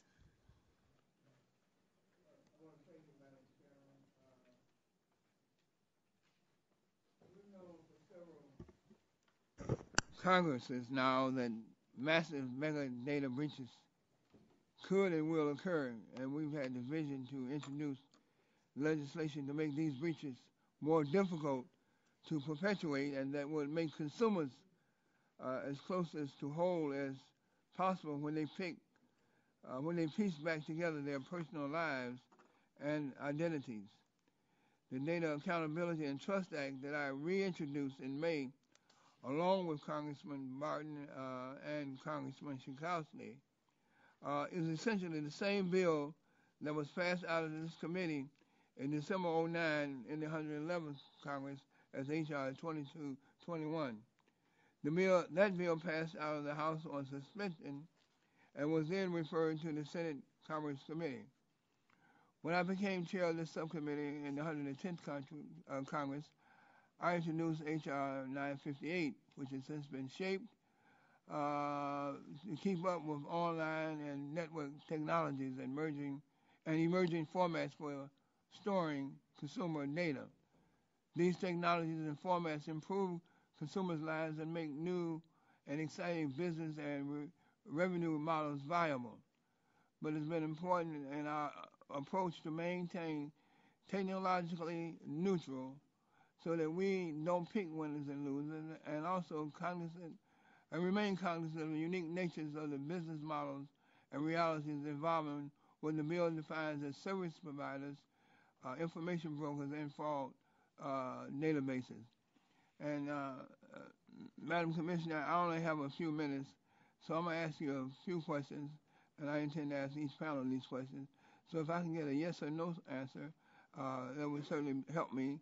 And if I don't get to ask the question, I have some that I will refer to you in writing for the record. Should commercial entities that do business in interstate commerce be required under federal law to protect individuals' personal information by securing it and protecting it from improper access? Yes. And when these entities contract with a third party to maintain that personal data, should they be further required to establish and implement information security policies and procedures? Yes. Should the FTC be authorized to prescribe what those policies and procedures ought to be? Yes. Should personal information be defined to include an individual's first name or initial and last name or address or phone number in combination with any one or more of the following? An individual's social security number. I believe that would be too narrow a definition. I've got a number. Sorry. Yes or no? Yes or no? No. A driver's license number. No. A passport number, military number, or similar identification number issued on a government document for verified identity. No. A financial account number. No. A credit card number. No. A debit card number. No. Or any security access code or password needed to access the account? No. Should information brokers be required to submit their data security policies to the FTC? Yes. Should information brokers be required to establish procedures that consumers may follow to review and, if necessary, dispute the accuracy of their personal data? In my view, yes. Well, thank you very much. You've been very kind and helpful. And with that, Madam Chairman, I yield back the balance of my time. Thank the gentleman. The chair recognizes Ms. Blackburn for 5 minutes. Thank you, Madam Chairman, and thank you for being here with us today. And I want to stay with this personally identified information because I think that gets to kind of the crux of the matter when you talk to our constituents and you look at how they've reacted to what has transpired with the Sony breach and the amount of time that was required to inform people there. You can go back as far as the TJX breach and the amount of time and the inconvenience that was caused to individuals there. So I think that what we have to do is that our goal should be to define this legislation in a way that is very clear and very meaningful to our constituents and to policy makers. And I know Mr. Stearns talked about FTC control and authority, and some people believe that we should not give the FTC the control to make the policy, specifically the FTC with the rulemaking process and having the ability to set what is personally identified information is a very powerful tool. And there are many that think we should define that in law and not give it to the FTC. So I want to stay with this. I want you to define for me, just go down the tick list of as making rules what you would put, sequence what would be personally identified information, how you would sequence that in the rulemaking authority. I think the touchstone here is information that can be uniquely tied to an individual. I'm afraid that I just can't rattle off a list here, but my staff is very happy to work with you to articulate in more specific terms. But again, the key would be information that can then be used to identify someone. And I believe it would be broader than the definition that it's currently used in the draft bill. Okay, what I would like for you all to do then is to submit that to us in writing, because I think this is an area where we're going to need to focus, put some attention on what this is. Who owns that online presence is becoming more important to our constituents, and we hear from them daily on the privacy issue, on the data searching, the data selling, all of these issues that are becoming intertwined, even with the piracy issue and the intertwining that is there. So to say a unique tie may be a simple, concise answer to give, but it does not provide the depth that we're going to need to have as we go through this. So I would ask you to do that. Okay. The chair talked about declaring war on identity theft and online fraud, and I think she is exactly right on this. Because, and I agree with her on this, and our constituents look at this virtual marketplace that is out there, and they look at the relationship they have had with brick and mortar retails and entities, and then with click and mortar businesses, and also virtual. So let's talk about people who have become the victim of identity theft. What services do you think should be made available to them? People realize a free credit report doesn't cut it. Credit monitoring doesn't cut it. So tell me what you think for those that have been harmed by identity theft. What services should be available for them? I do think that credit monitoring is an important aspect of the protection, but I also think it's incumbent what the consumer will need to do is to be very vigilant, monitoring all of their financial accounts, monitoring their billing statements, and if they see anything. So the personal responsibility aspect. That's an element of it, and we provide guidance to consumers about what they ought to do and the steps that they ought to take. So you see the FTC's role more as providing guidance on that? In terms of consumer education is a significant piece of what the FTC does, and we do provide information to consumers, helping them take steps if their, for instance, identity has been stolen or there's a risk of that, what steps they can take to protect themselves. Okay, let me ask you one other thing. The bill that we're considering, should it apply to government systems? The bill should apply to commercial activity. That's the jurisdiction that the FTC has to commercial entities. So that's the scope of our jurisdiction. And you don't think we should apply it to government entities? It's an area that's outside the scope of what the FTC does. I respect that answer. Thank you very much. Yield back. Thank the gentlelady very much. And with that, we've concluded the first panel. We want to thank our witness very much for her in-depth and very thoughtful answers today.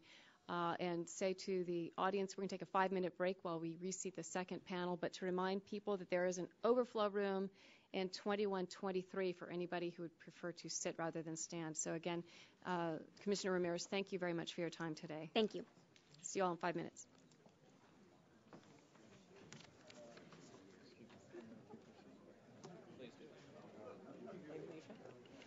Look forward to seeing you. Is there anything special you want me to talk about? I think definitely yourself.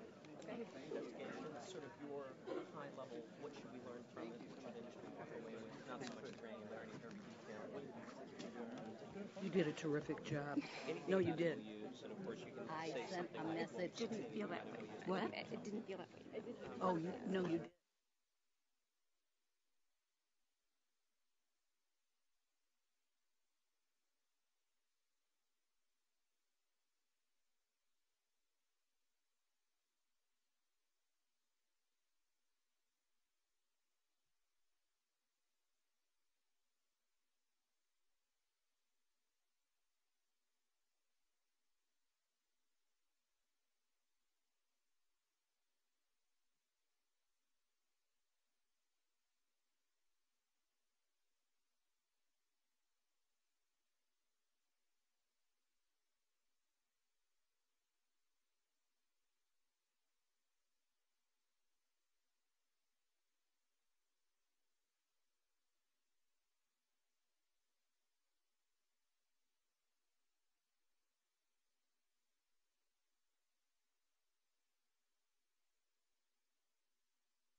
All right, if the subcommittee could come to order once again. If the gentlemen in the corners could please take your seats. On our second panel, we have 4 witnesses who are deeply engaged on the issue of cybersecurity. Testifying are Jason Goldman, Telecommunications and E-Commerce Counsel for the U.S. Chamber of Commerce, Robert Holliman, President and CEO of the Business Software Alliance, Stuart Pratt, President and CEO of the Consumer Data Industry Association, and Mark Rottenberg, Executive Director for the Electronic Privacy Information Center. Good afternoon, gentlemen. Thank you all for coming. You'll each be recognized for 5 minutes. To help you keep track of the time, there's a time clock in front of you, and green, red, yellow, you know what they mean. Yellow means 1 minute to get to the conclusion of your testimony. So at this point in time, we are going to recognize Mr. Goldman for 5 minutes, and please remember to turn your microphone on and bring it close to your mouth. Good afternoon, Chairwoman Bono-Mack, Ranking Member Butterfield, and other distinguished members of the subcommittee. I am Jason Goldman, Telecommunications and E-Commerce Counsel of the U.S. Chamber of Commerce, the world's largest business federation, representing the interests of more than 3 million businesses and organizations of every size, sector, and region. On behalf of the Chamber and its members, I thank you for the opportunity to testify here today regarding the discussion draft of the Safe Data Act. We live in an information economy. Today, Chamber members of all shapes and sizes communicate with employees, existing customers, potential customers, and business partners around the world. They use data to spur sales and job growth, enhance productivity, enable cost savings, and improve efficiency. Global and U.S. data usage are skyrocketing. In today's tough economy, businesses depend more than ever on having beneficial and trusted relationships with their customers. Therefore, there is no question that protecting sensitive customer information should be a priority for all businesses that collect and store this data, and that customers deserve to be promptly notified if a security breach has put them at risk of identity theft, fraud, or other harm. The Chamber supports the enactment of meaningful federal data security legislation that would implement national data security standards to protect against the unauthorized access to sensitive personal information about businesses' customers and breach notification requirements to notify customers when a significant risk to them may result from a security breach. At the same time, the Chamber urges policymakers to ensure that any legislation in this area does not hinder innovation and beneficial uses of data. The Chamber appreciates the willingness of the subcommittee to work with us on legislation aimed at accomplishing this goal. The Chamber only recently got this text of the Safe Data Act, so our comments are based on our initial read and may change as we continue to vet the bill through our membership. The United States has a national economy, and almost every state has enacted various data security and breach notifications, or breach provisions, many of which differ from one another in material ways. This patchwork of state laws not only makes compliance difficult for businesses, but can also create confusion for customers who receive notices from many sources. The Chamber supports the preemption of state information security and related liability laws to create a national uniform standard that will create regulatory certainty and minimize compliance costs for businesses that operate in multiple states. The Chamber has long advocated for a notice requirement that avoids the dangers of notification. As was discussed in the previous panel, the Chamber worries that if needlessly alarmed, customers may take actions that are not warranted and a waste of their time. Alternatively, more worrisome, customers that are flooded by these notices may be falsely lulled in inactivity and not take proper action when the risk is justified. Therefore, the Chamber is pleased that the draft bill recognizes that the notification should be based on risk of harm, not just on the mere fact that data breach occurred. The Chamber agrees that notification of a breach is not necessary where the data has been rendered unusable, unreadable, or indecipherable by different methods such as encryption, redaction, or access controls. The Chamber also recommends the inclusion of a threshold number of individuals requiring notification that would trigger notification to the FTC. The Chamber agrees that consumers should be notified in a timely manner after the occurrence of a reportable breach. However, given the complexities of dealing with a data breach, the Chamber recommends that the draft be modified to allow companies a reasonable amount of time to notify consumers rather than a specific time frame. Furthermore, to catch cyber crooks and other criminals as well as to ensure that the safety of our nation, the Chamber supports the revisions in the draft bill permitting delay of notification for law enforcement and national security purposes. Along with that, the Chamber recommends inclusion of language in the bill that would identify which specific agencies would trigger that exception or would have able to enact that exemption. Regarding liability, the Chamber is concerned about the application of a daily fine as it relates to the bill's security requirements. If any entity is found liable for violating the data minimization requirement, is every day the entity maintains records that should have been destroyed throughout all the databases a multiplier penalty? The Chamber appreciates the revisions on the data broker provisions that were discussed in the panel earlier. On enforcement, the Chamber is concerned about enabling state attorneys general to impose 50 different enforcement regimes that will undermine the uniformity of this act and make compliance exceedingly difficult. At the very least, the draft bill should curtail the ability of state attorneys general to utilize private outside contingency attorneys to enforce this act or to litigate claims on behalf of their constituents. Also, the Chamber appreciates the tech-neutral provision in the act that says the FTC should implement it in a tech-neutral manner. And last, the Chamber does appreciate the inclusion of a prohibition of the no private right of action. And with that, thank you, and I'm happy to answer any questions. Thank you, Mr. Goldman. Mr. Holliman, you're recognized for 5 minutes. Chairman Bono Mack, Mr. Butterfield, members of the committee, Business Software Alliance strongly supports the enactment of a national data security and data breach notification law.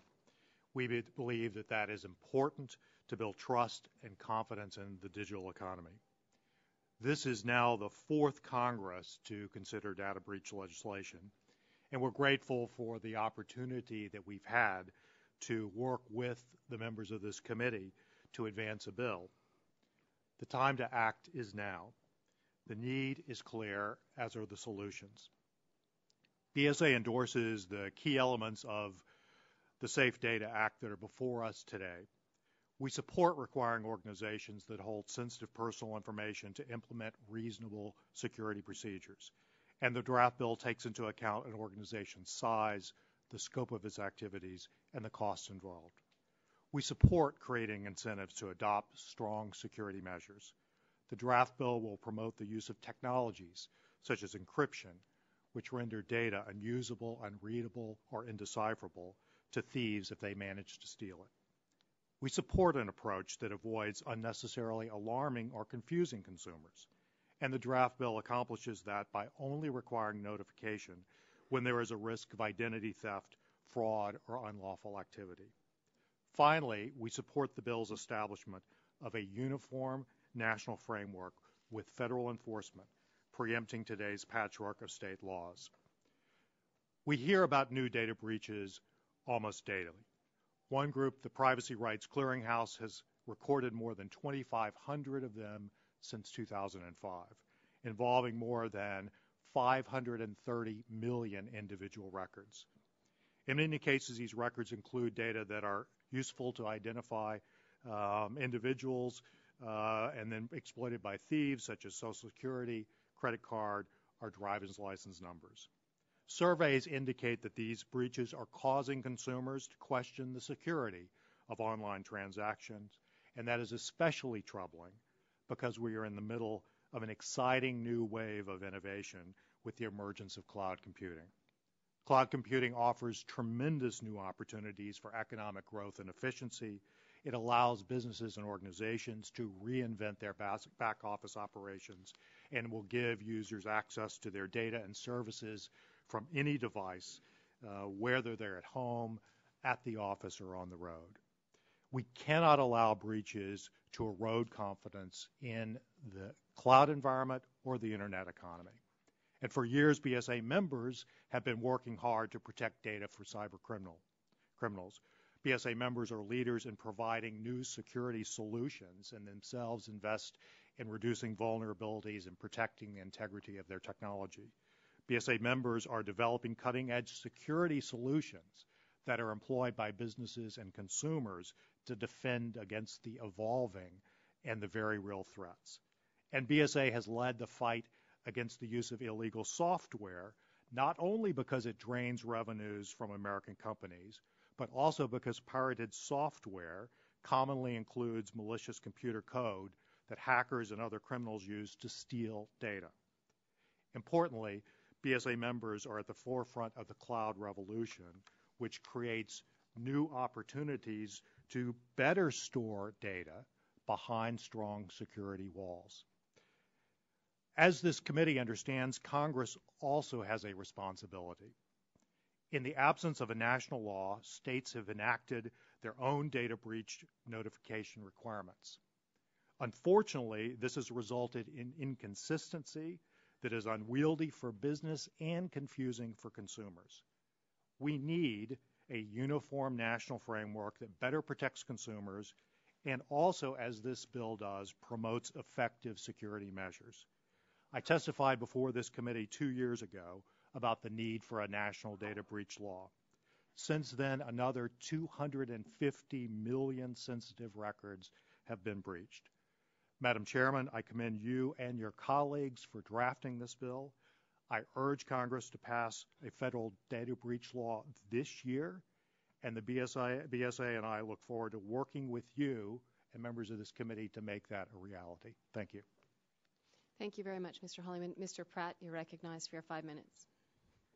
Madam Chairman, Ranking Member Butterfield, and members of the subcommittee, my name is Stuart Excuse Pratt. me, is that microphone on? It is, but we'll pull it closer. Thank you. Madam Chairman, is it working? If the light is on, I can't necessarily tell, but the people in the back really care that they can hear well.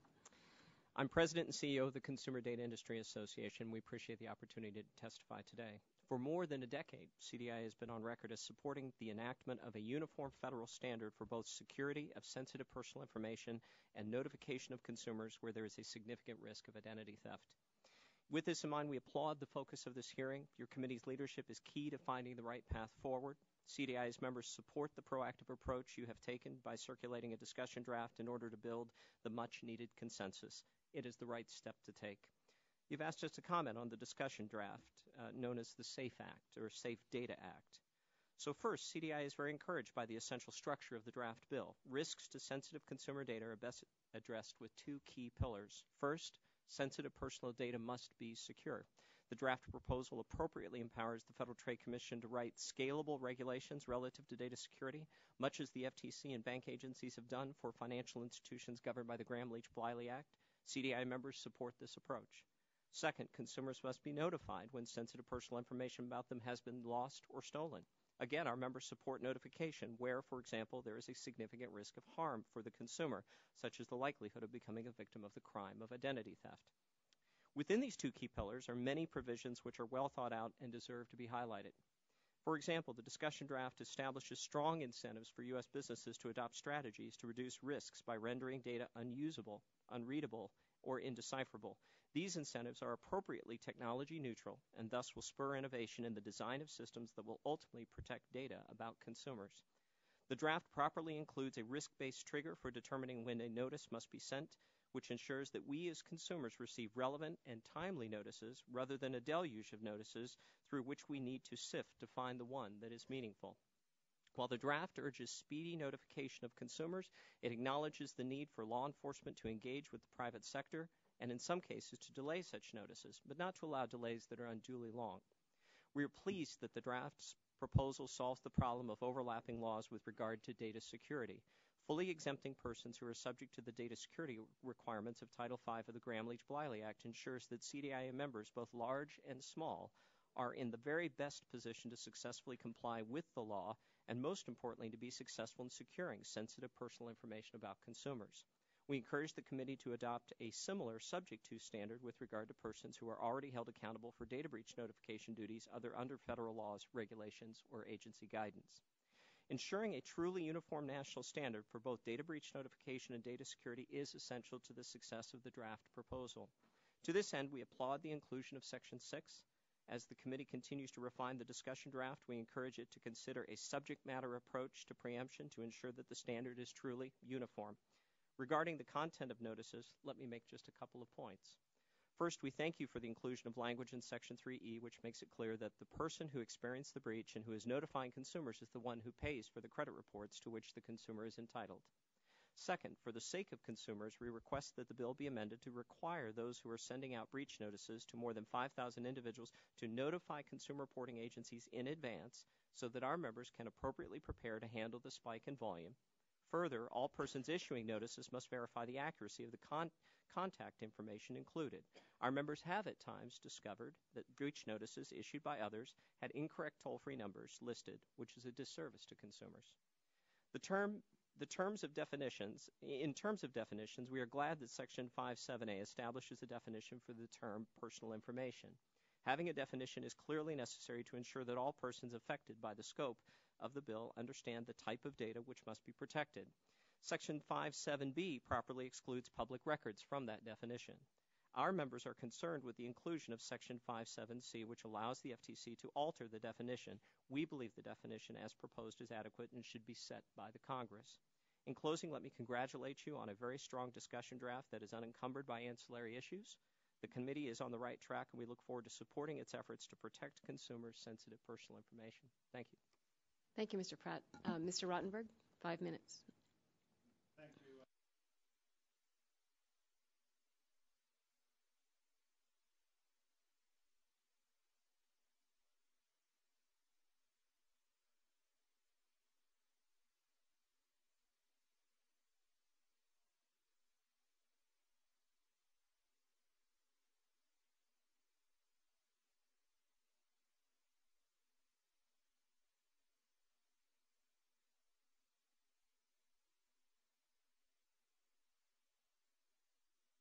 Information improperly accessed. 100 million users of the PlayStation Network also had information improperly accessed. And if I can make an additional point for you this morning, these problems are going to get worse. We are moving more of our personal data from our laptops, our devices, and our desktop computers into the cloud, where they can be more easily accessed by others. You're going to hear more and more about security breaches. You're also going to learn that the attacks are becoming more sophisticated. Not only do we have to contend with phishing, which seek to obtain sensitive personal data, we now have to contend with what's called spear phishing, which means identifying particular users and using some information about them, such as their home address, to get additional information that makes possible identity theft, financial fraud, and so forth. So at the outset, my sense would be that given the fact that the House last year had passed a strong measure, the problems are getting worse and likely to continue to do so. I would have started there and tried to figure out how to improve that bill. And in that spirit, I actually wanted to commend you for incorporating the data minimization provision in the draft bill. I think this is a very important safeguard that not only limits the risk at the outset by telling companies, really think if you need to have Social Security numbers on health club members, for example, because if you lose control of that information, you've created a risk. So you reduce the risk at the outset, but in the circumstances where the information is improperly accessed, there's less exposure to customers. So that's also an important safeguard, and I'm very glad to see that incorporated in the draft measure that you circulated, as well as the effort to reduce the time period for notification. Because one of the other things that we've learned based on the Citibank experience and the Sony experience is, not surprising, these companies are reluctant to notify their customers when they have a problem. And that's why legislation is so important for companies to tell customers that there is a problem and that you're going to need to act on this information. So I think the fact that you have limited that time period is very important. Now, in my written testimony, I made some additional suggestions, and I'll try to highlight the key points, in particular about questions that have been raised by the members during the earlier part of this hearing with Commissioner Ramirez. I noted, for example, Dr. Cassidy had asked this question, well, why should we have a public information requirement if that data is already out there? Can't we kind of put that in a separate category and not have to notify people? And I think the answer is obvious. There's a big difference between someone breaking into a database to get someone's home address and someone finding the home address in a publicly accessible file.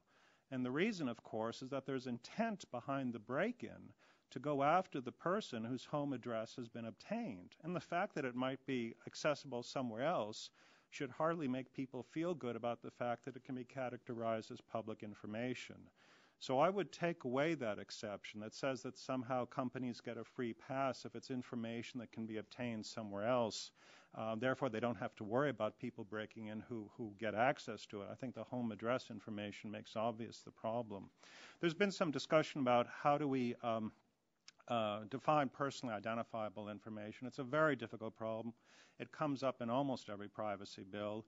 I think a very good starting point is to say simply personally identifiable information is information that identifies or could identify a person, and then include by way of illustration, including but not limited to many of the provisions you have in your bill. So it is a social security number, it is a bank account number, it is a person's name, it is a home address.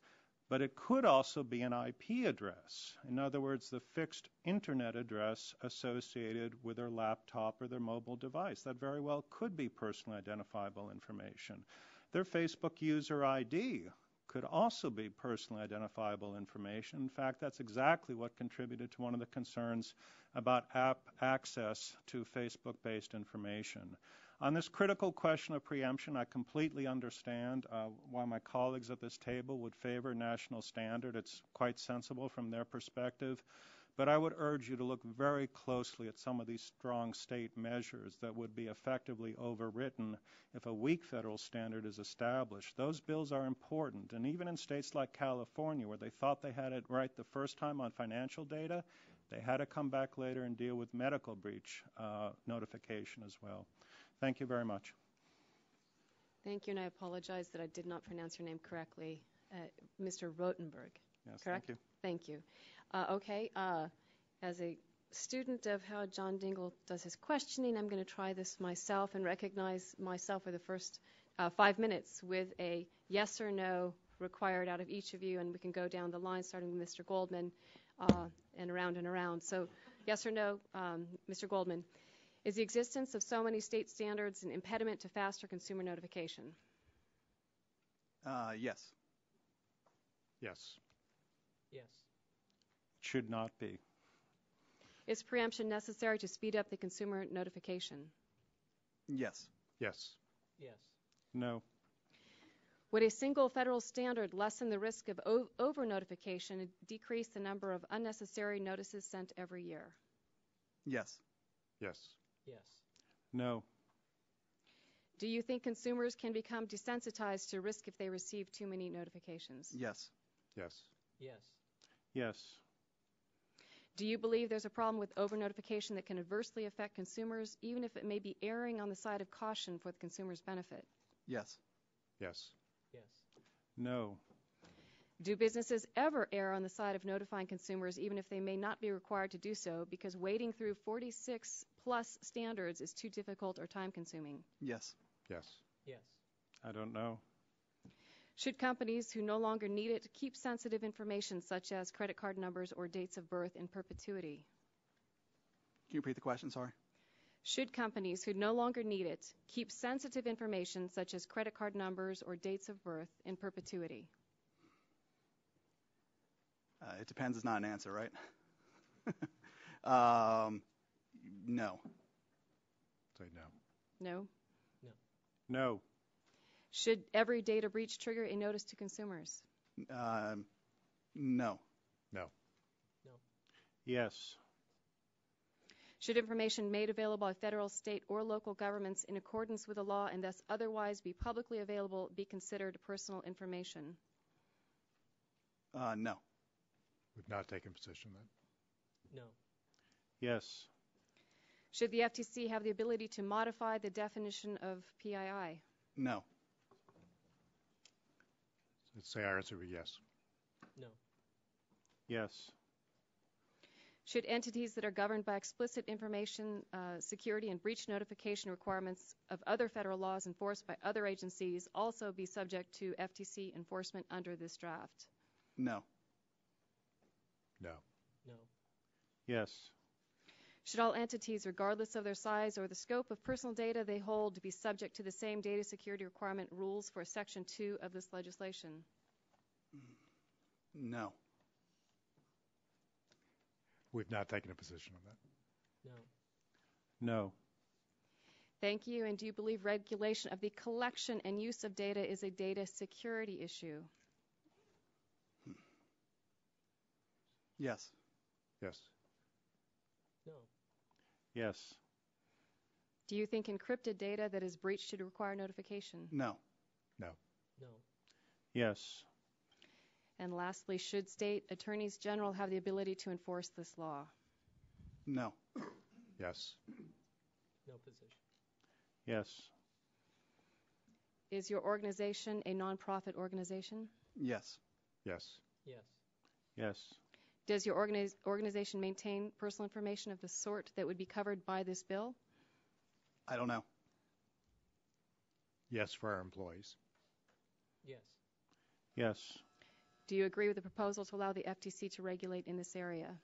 Yes. Yes. Okay. Yes. Yes. And now just the wild card to throw it out. Do you believe political campaigns should be covered as well? No comment. We can consider it. No position. Yes. Thank you. All right. That went rather well. Mr. Goldman, you suggest changing the time frame from 48 hours to a reasonable time frame would guard against over-notification and consumer overreaction. If notification is tied to risk of harm, how do we risk over-notification? I think it comes down to, again, it's over. We're extremely concerned about over-notification, and specifically, it depends what kind of the breach is. I mean, this is one of the things I mentioned in my testimony, is that if you, for example, have an employee steal information from another employee, that's sort of a one-on-one breach. So does that trigger the whole breach mechanism that is included as part of this? So I think it sort of depends on a case-by-case basis. That was what I would say. Thank you. And Mr. Rotenberg, you recommend that Congress define PII and not permit the FTC to further amend that definition. Mr. Pratt, this question is for you. But is it wise to lock anything into stone when it comes to technology? Could there be advances in technology that would enable seemingly innocuous pieces of information to become the tool of fraudsters? As an industry that deals with a lot of that information that's sensitive, and as an industry that secures that information today, I mean, we're comfortable with the structure that you have in place. We do think it encompasses the types of data that expose consumers to a degree of risk. And I think even some of the examples that Mr. Rotenberg has given, we would disagree with those, that those are necessarily new and different risks that might have to be accounted for subsequently. So we still stand by the position that we believe that Congress should work out its definition and give businesses a stable marketplace in which to then compete and build the products and services. Thank you. My time has expired. I look forward to a second round of questioning and now recognize Mr. Butterfield for 5 minutes. I thank the chairman. Information brokers possess huge data profiles on a staggering number of Americans, nearly all of whom do no business with these brokers. These brokers invest time and money to uncover personal details, and without knowledge or consent, they sell this information to the highest bidder. It appears that American consumers have no free market method of showing disapproval if they feel their personal information is being misused or to correct any inaccuracies in the profiles. It is in situations like these where it becomes prudent to enact laws that empower consumers, giving them the tools they need to control their personal data. Mr. Rotenberg, do you believe, sir, that consumers should be able to access the information that brokers hold about them upon their request? Yes, I do, Mr. Butterfield, and I do so for precisely the reason that you explained, which is that there's no one-to-one relationship between the consumer and the information broker. They're a third party, which means the consumer actually doesn't otherwise know what information they would have. When a broker possesses information, who actually owns that data? Well, of course, the broker would claim that they do, but what they do with the data has an enormous impact on the individual. It can determine employment. It can determine whether they get an apartment, a federal contract. A whole range of activity in the United States is today deeply impacted by the information that information brokers have about us they make available to others. Do you believe that consumers should be able to dispute inaccurate information that brokers hold on them? Yes, I do. The information brokers have become the modern-day equivalent of the credit reporting agency. And Congress figured out 40 years ago the credit reporting agencies were holding financial reports on consumers that impacted their ability to get loans and start businesses. Information brokers are playing a similar role today. Individuals should have a right to dispute what's in that record.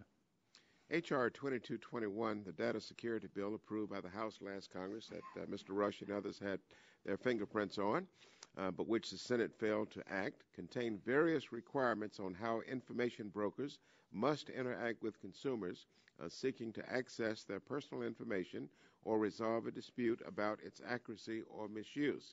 In lieu of complying with these requirements, brokers were given an alternative procedure that they could follow, namely providing individuals with the option to completely opt out of having their personal info used for marketing purposes.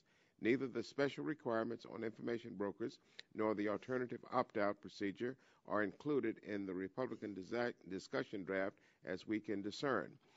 In the absence of a federal law mandating simple opt-out procedures, brokers have generally not provided them. However, in a perverse turn, the data broker U.S. Search Incorporated recently tried to fill the gap by telling consumers that for $10 it would lock their records so that others could not see them or buy them.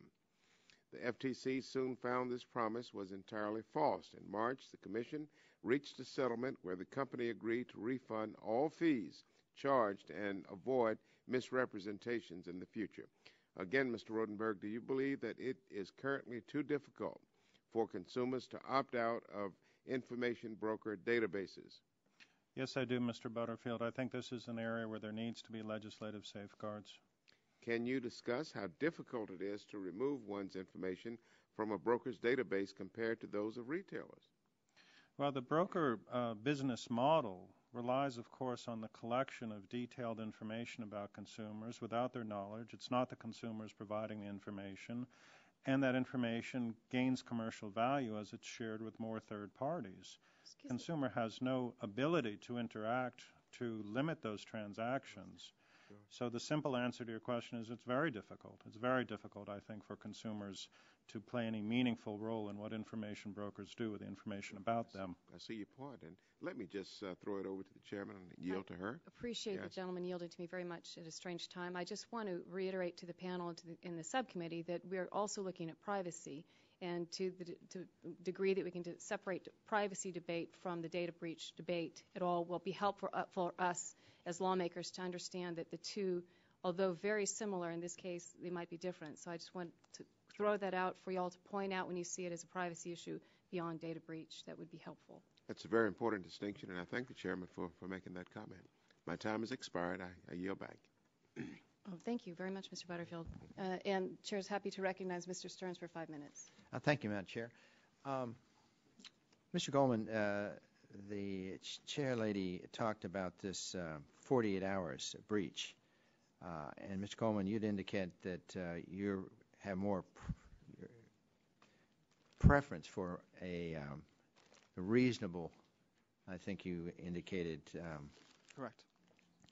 Are there cases where, for example, we could move the 48 hours to, let's say, 96 or 72 that you would feel more comfortable with rather than 48 hours? Or is it a fundamental idea in your mind that every company is different?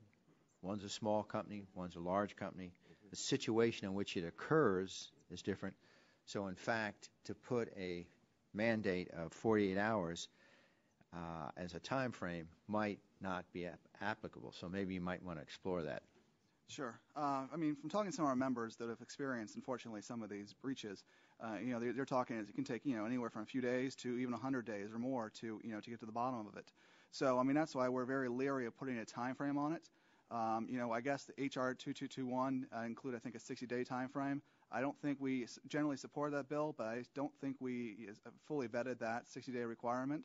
So I have to get back to you on that. But I think generally we are concerned about making sure the businesses have the ability to properly react without having that time frame guide their actions.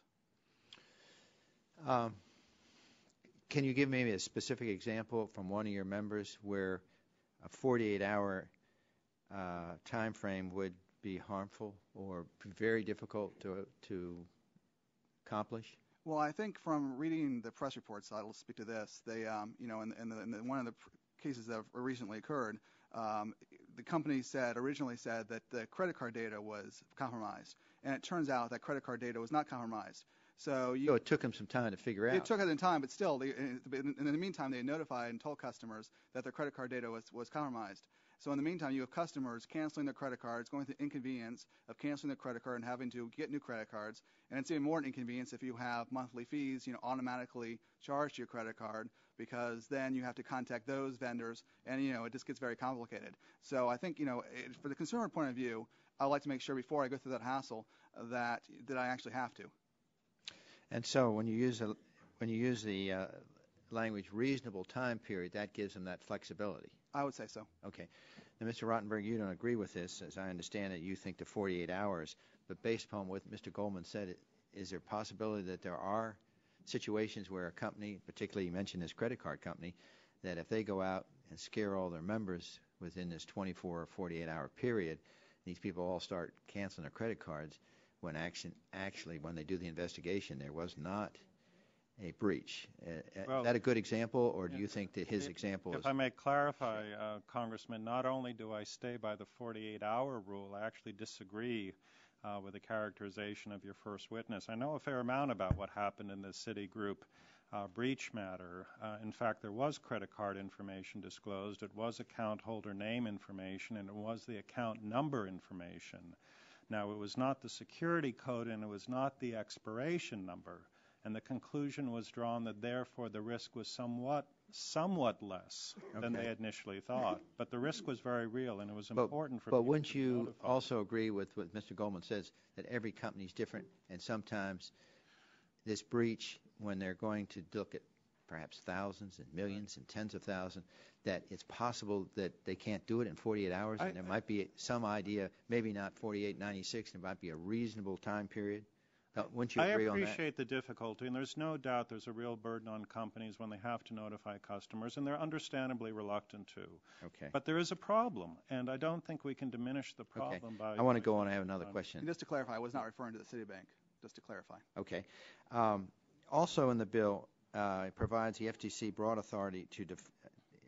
It talks about personal identifiable information, and we had some questions on that. Is there any of you concerned about the definition of personal identifiable information? Can a company adequately understand that definition so that they can actually conclude when it comes to data minimization what they should take out? I guess my question is, Mr. Goldman, are you concerned about the FTC and how they interpret these terms and what impact the legislation would have dealing with data minimization?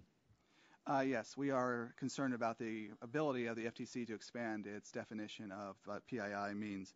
I think we're comfortable with the definition that's in the draft bill as is. We worried about the inclusion of internet protocol addresses. We worry about the inclusion of usernames. So I think, yes, we're definitely worried about the expansion, the possibility of expansion of authority. Okay. Thank you, Madam Chair. Thank the gentleman. The chair now recognizes Mr. Rush for 5 minutes. I want to thank you, Madam Chair.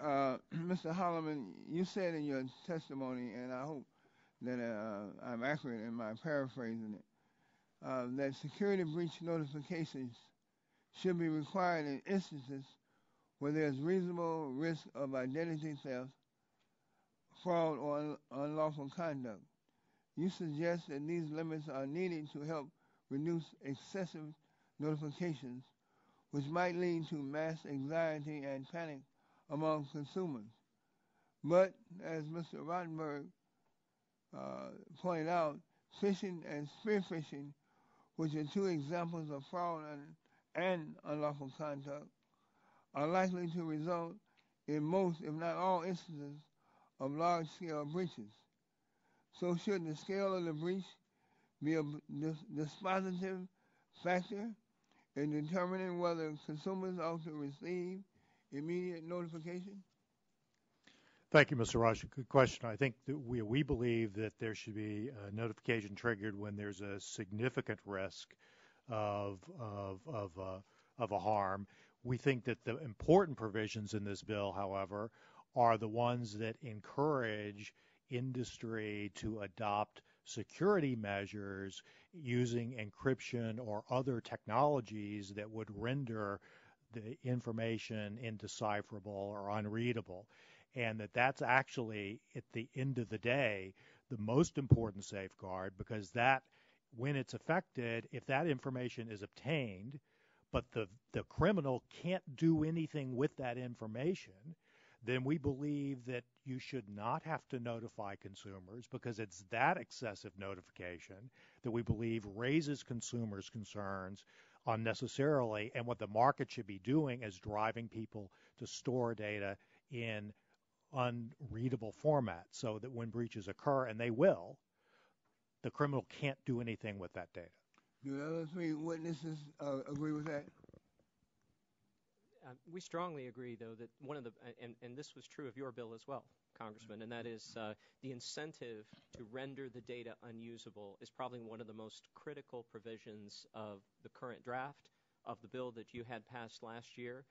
It's one that we focus on as an industry every day.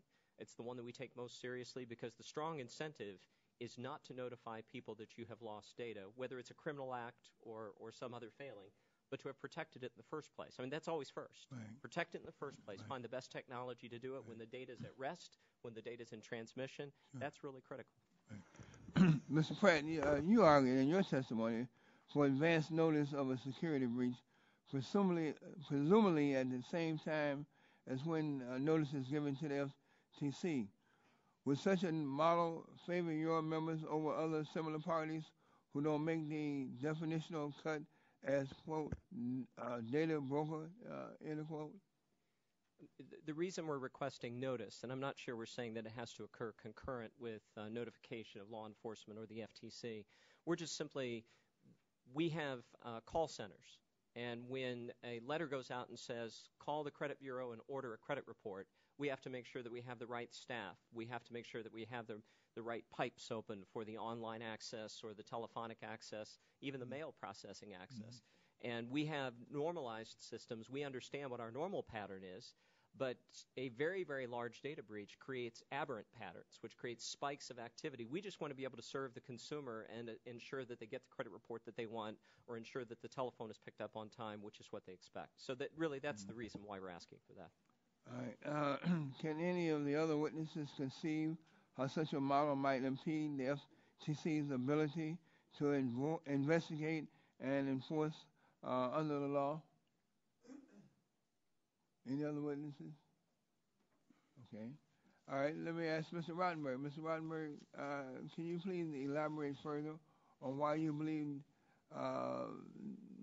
this definition of personal information is too narrow, and why you believe it should be defined as information that, quote, identifies or could identify a particular person? Well, I think the definition that I proposed, followed with examples, which are included in the bill, is common sense. We think of personal information as information that identifies someone or could identify them, and then the examples are good. But I also know, based on some of the recent experiences with data breaches, that IP address poses a risk because it can be personally identifiable. The Facebook user ID posed a risk because it was user identifiable. So the list helps people understand, but if the list is limited, I think we have a problem. Well, thank you, Madam Chair. I yield back the balance of my time. Well, thank you, Mr. Rush. And the Chair recognizes Mr. Olson for 5 minutes.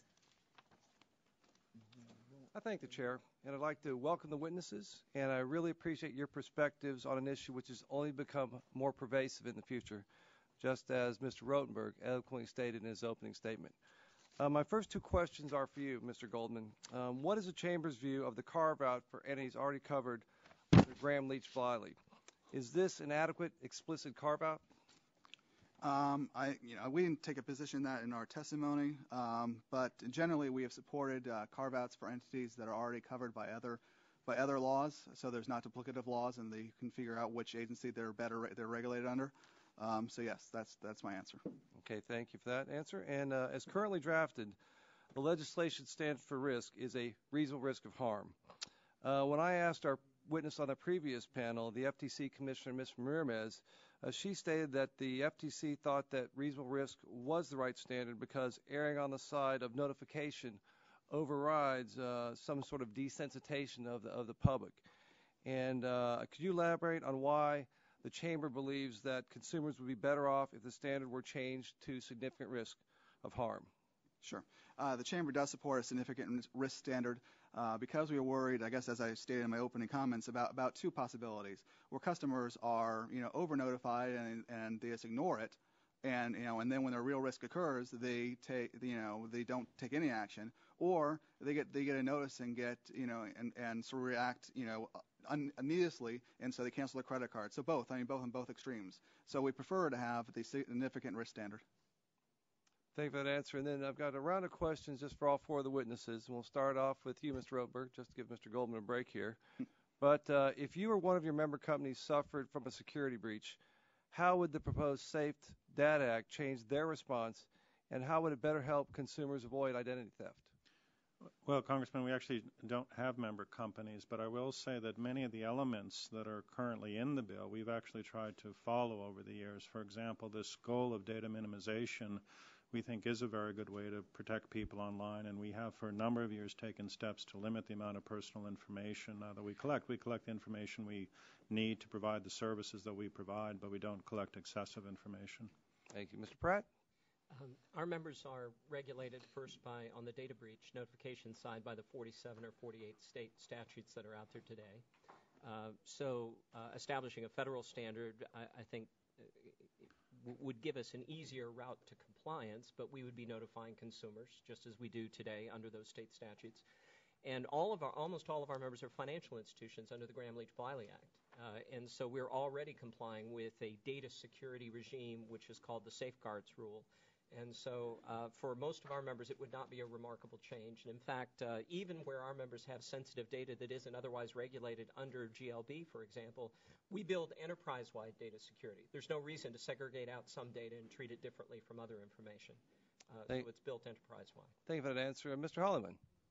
I can't speak for any individual member company, but I can say that all of our companies are involved in trying to build greater security into their products, and companies who provide tools to consumers and business to secure their environments. And certainly in supporting the concepts of this bill, we recognize that they are ones that we would be subject to, and our members with that are completely welcoming this legislation, again with some fine-tuning we'd like to see, but we think it's important to act this year.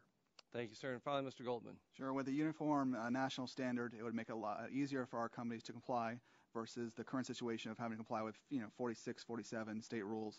Also, a lot of our companies are covered by other laws such as GLB or HIPAA. Well, thank you for that question. As a Navy guy, I can sum up, I think, all four of you that we may not be hitting the bullseye, but we're hitting the target. And this is a good piece of legislation. Finally, one question for the four of you. This proposed legislation would require any entity to conduct an assessment upon discovering a breach. Do you or one of your member companies, with all due apologies, Mr. Rotenberg, already conduct assessments? I think I know the answer. And how would this requirement and its timing impact your company's abilities, your members, to resolve a security breach? I'll take a pass. I can't speak specifically because today those assessments would be dictated by the state laws that are out there, which dictate different standards. That's one of the reasons why a national standard would be helpful in terms of assessing a data breach risk.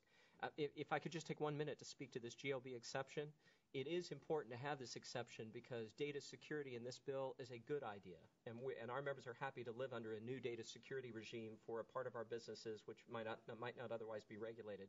But if our members, small or large, are regulated by the Gramm-Leach-Bliley Act, we're only asking that we just operate in tandem, that we have the same data security provision under GLB. That's why that GLB exception is so important, though, because it means I don't have overlapping requirements between two different standards.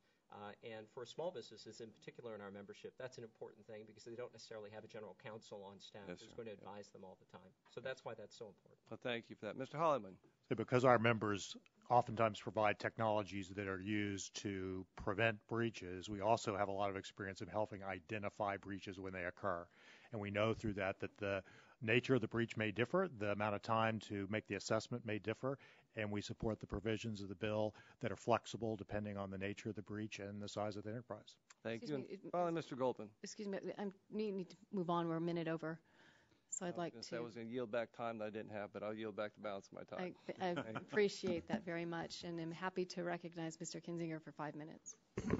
Well, thank you, Madam Chairman. And I will say, as an Air Force guy, we hit the bullseye on the target every time. So I think that's important to note. You don't want to go there, my friend. I appreciate all four of you and your assistance in helping us draft. I think this is a very important piece of legislation. Some of this stuff has been touched on a little bit, but I want to make sure we're getting all the questions answered that we need. For the three, Mr. Hollyman, Pratt, and Rottenberg, and then I guess Mr. Goldman, if you want to jump in on this too. Let me ask, in the current draft, if a company is unable to detect a breach over the course of several months due to insufficient security techniques, it does not appear that they necessarily face harsher penalties for that. Do you believe that this legislation should include reasonable standards or methods for detecting breaches and penalties for those companies that fail to reach those standards? Well, I guess we can start here. Yes, I think it's an excellent point. It would be a good change. Okay. We haven't actually asked our members that question, but maybe we could follow up with you and give you an answer to that. I would say in general, though, that the data security requirements that the FTC writes today are broad. They're enforced aggressively, and they would imply that you have to have sufficient security standards, not just simply to protect against, but to detect possible intrusions. And I know even the association I run has stood up several major platforms where we've had intrusion detection systems that operate concurrently with other forms of protection of the data itself. So it's fairly common. And are those, for those kinds of systems, are they pretty foolproof? I mean, can they usually pretty... Well, I don't think anything's foolproof. Right, I mean, it's a moving target. And I think that's very important for all of you. All of you all know this because of the cybersecurity issues that you've probably learned a lot about in other hearings, and that is it is a moving target. So they're always hitting targets, but they're different targets. Right, understood. But it's critical that, and so when you look at these security requirements that are imposed on U.S. businesses, they are written flexibly enough to account for ongoing assessment of risk. That's one of the key components. We're comfortable with that because we would agree, by the way, as well. It's a business necessity that we protect the data that we have, that we use the best technologies, that we look at new risks. Our members, for example, participate in the ISAC, which is the Information Sharing and Analysis Center that's operated by Treasury in order to see what kinds of cybersecurity risks are out there. So we exchange information. Mr. Holloman? Thank you. We certainly support the framework that this bill outlines. I'd want to get back to you on some of the specifics, particularly around newer concepts like minimization. I mean, I think they're important, but we have to canvass our members. We do believe that this bill is important because it not only deals with the issue of notification of breaches after the fact, but it puts in place obligations related to securing data. And again, those obligations, and when businesses do that up front, that is going to minimize the need for notifications, the excessive notifications. So that's an important addition to the concept of this bill. Did you want to jump in on this? I mean, I'll have to go back to our members and ask, but I mean, in generally, our companies are very concerned about reputational harm, so they're going to take, this for liability purposes and reputation purposes, they're going to take the best practices, they can imagine. Understood. And just quickly, if you could, please. One point, and that is data security involves access control. Access control would almost inherently require, or at least implicitly require, some sort of intrusion detection system, because otherwise you're not controlling access. Okay. So I think even if it's not expressly stated, it's built into the access control concept. Okay. And as we talked about, we did, getting into the boy who cried wolf issue, and if we could keep this real brief for all of you. This draft could give a company an exceedingly long period of time to notify customers in a breach of high severity. Do you believe we should look into creating tiers of risk? So, if there's a high level of risk for the consumer, that notification should be treated differently than that of a more moderate risk. I mean, should we have, obviously different tiers on that? Congressman, I think it's an attractive idea, but it would actually end up adding a layer of complexity to an already serious problem. And I think it's notable that when we have these extreme breach problems, with Citibank and Sony and others, very sophisticated companies, large number of customers, here we are more than a month later and we still don't fully know the extent of the harm. So while I appreciate the approach, I would try to go for single, simple standard. I think it's easier to manage. And if you just very quickly, because I got one more quick question in 20 seconds. I would have to get back to you on that. We don't have a position on that right now. Okay. We believe your issue can be best addressed by using the term significant risk in the bill. And then, Mr. Goldman, do you believe that the legislation should more clearly define the size and scope of companies that must develop a security plan? Yes. I mean, specifically, I'll go back to what I said before, was that when it talks about the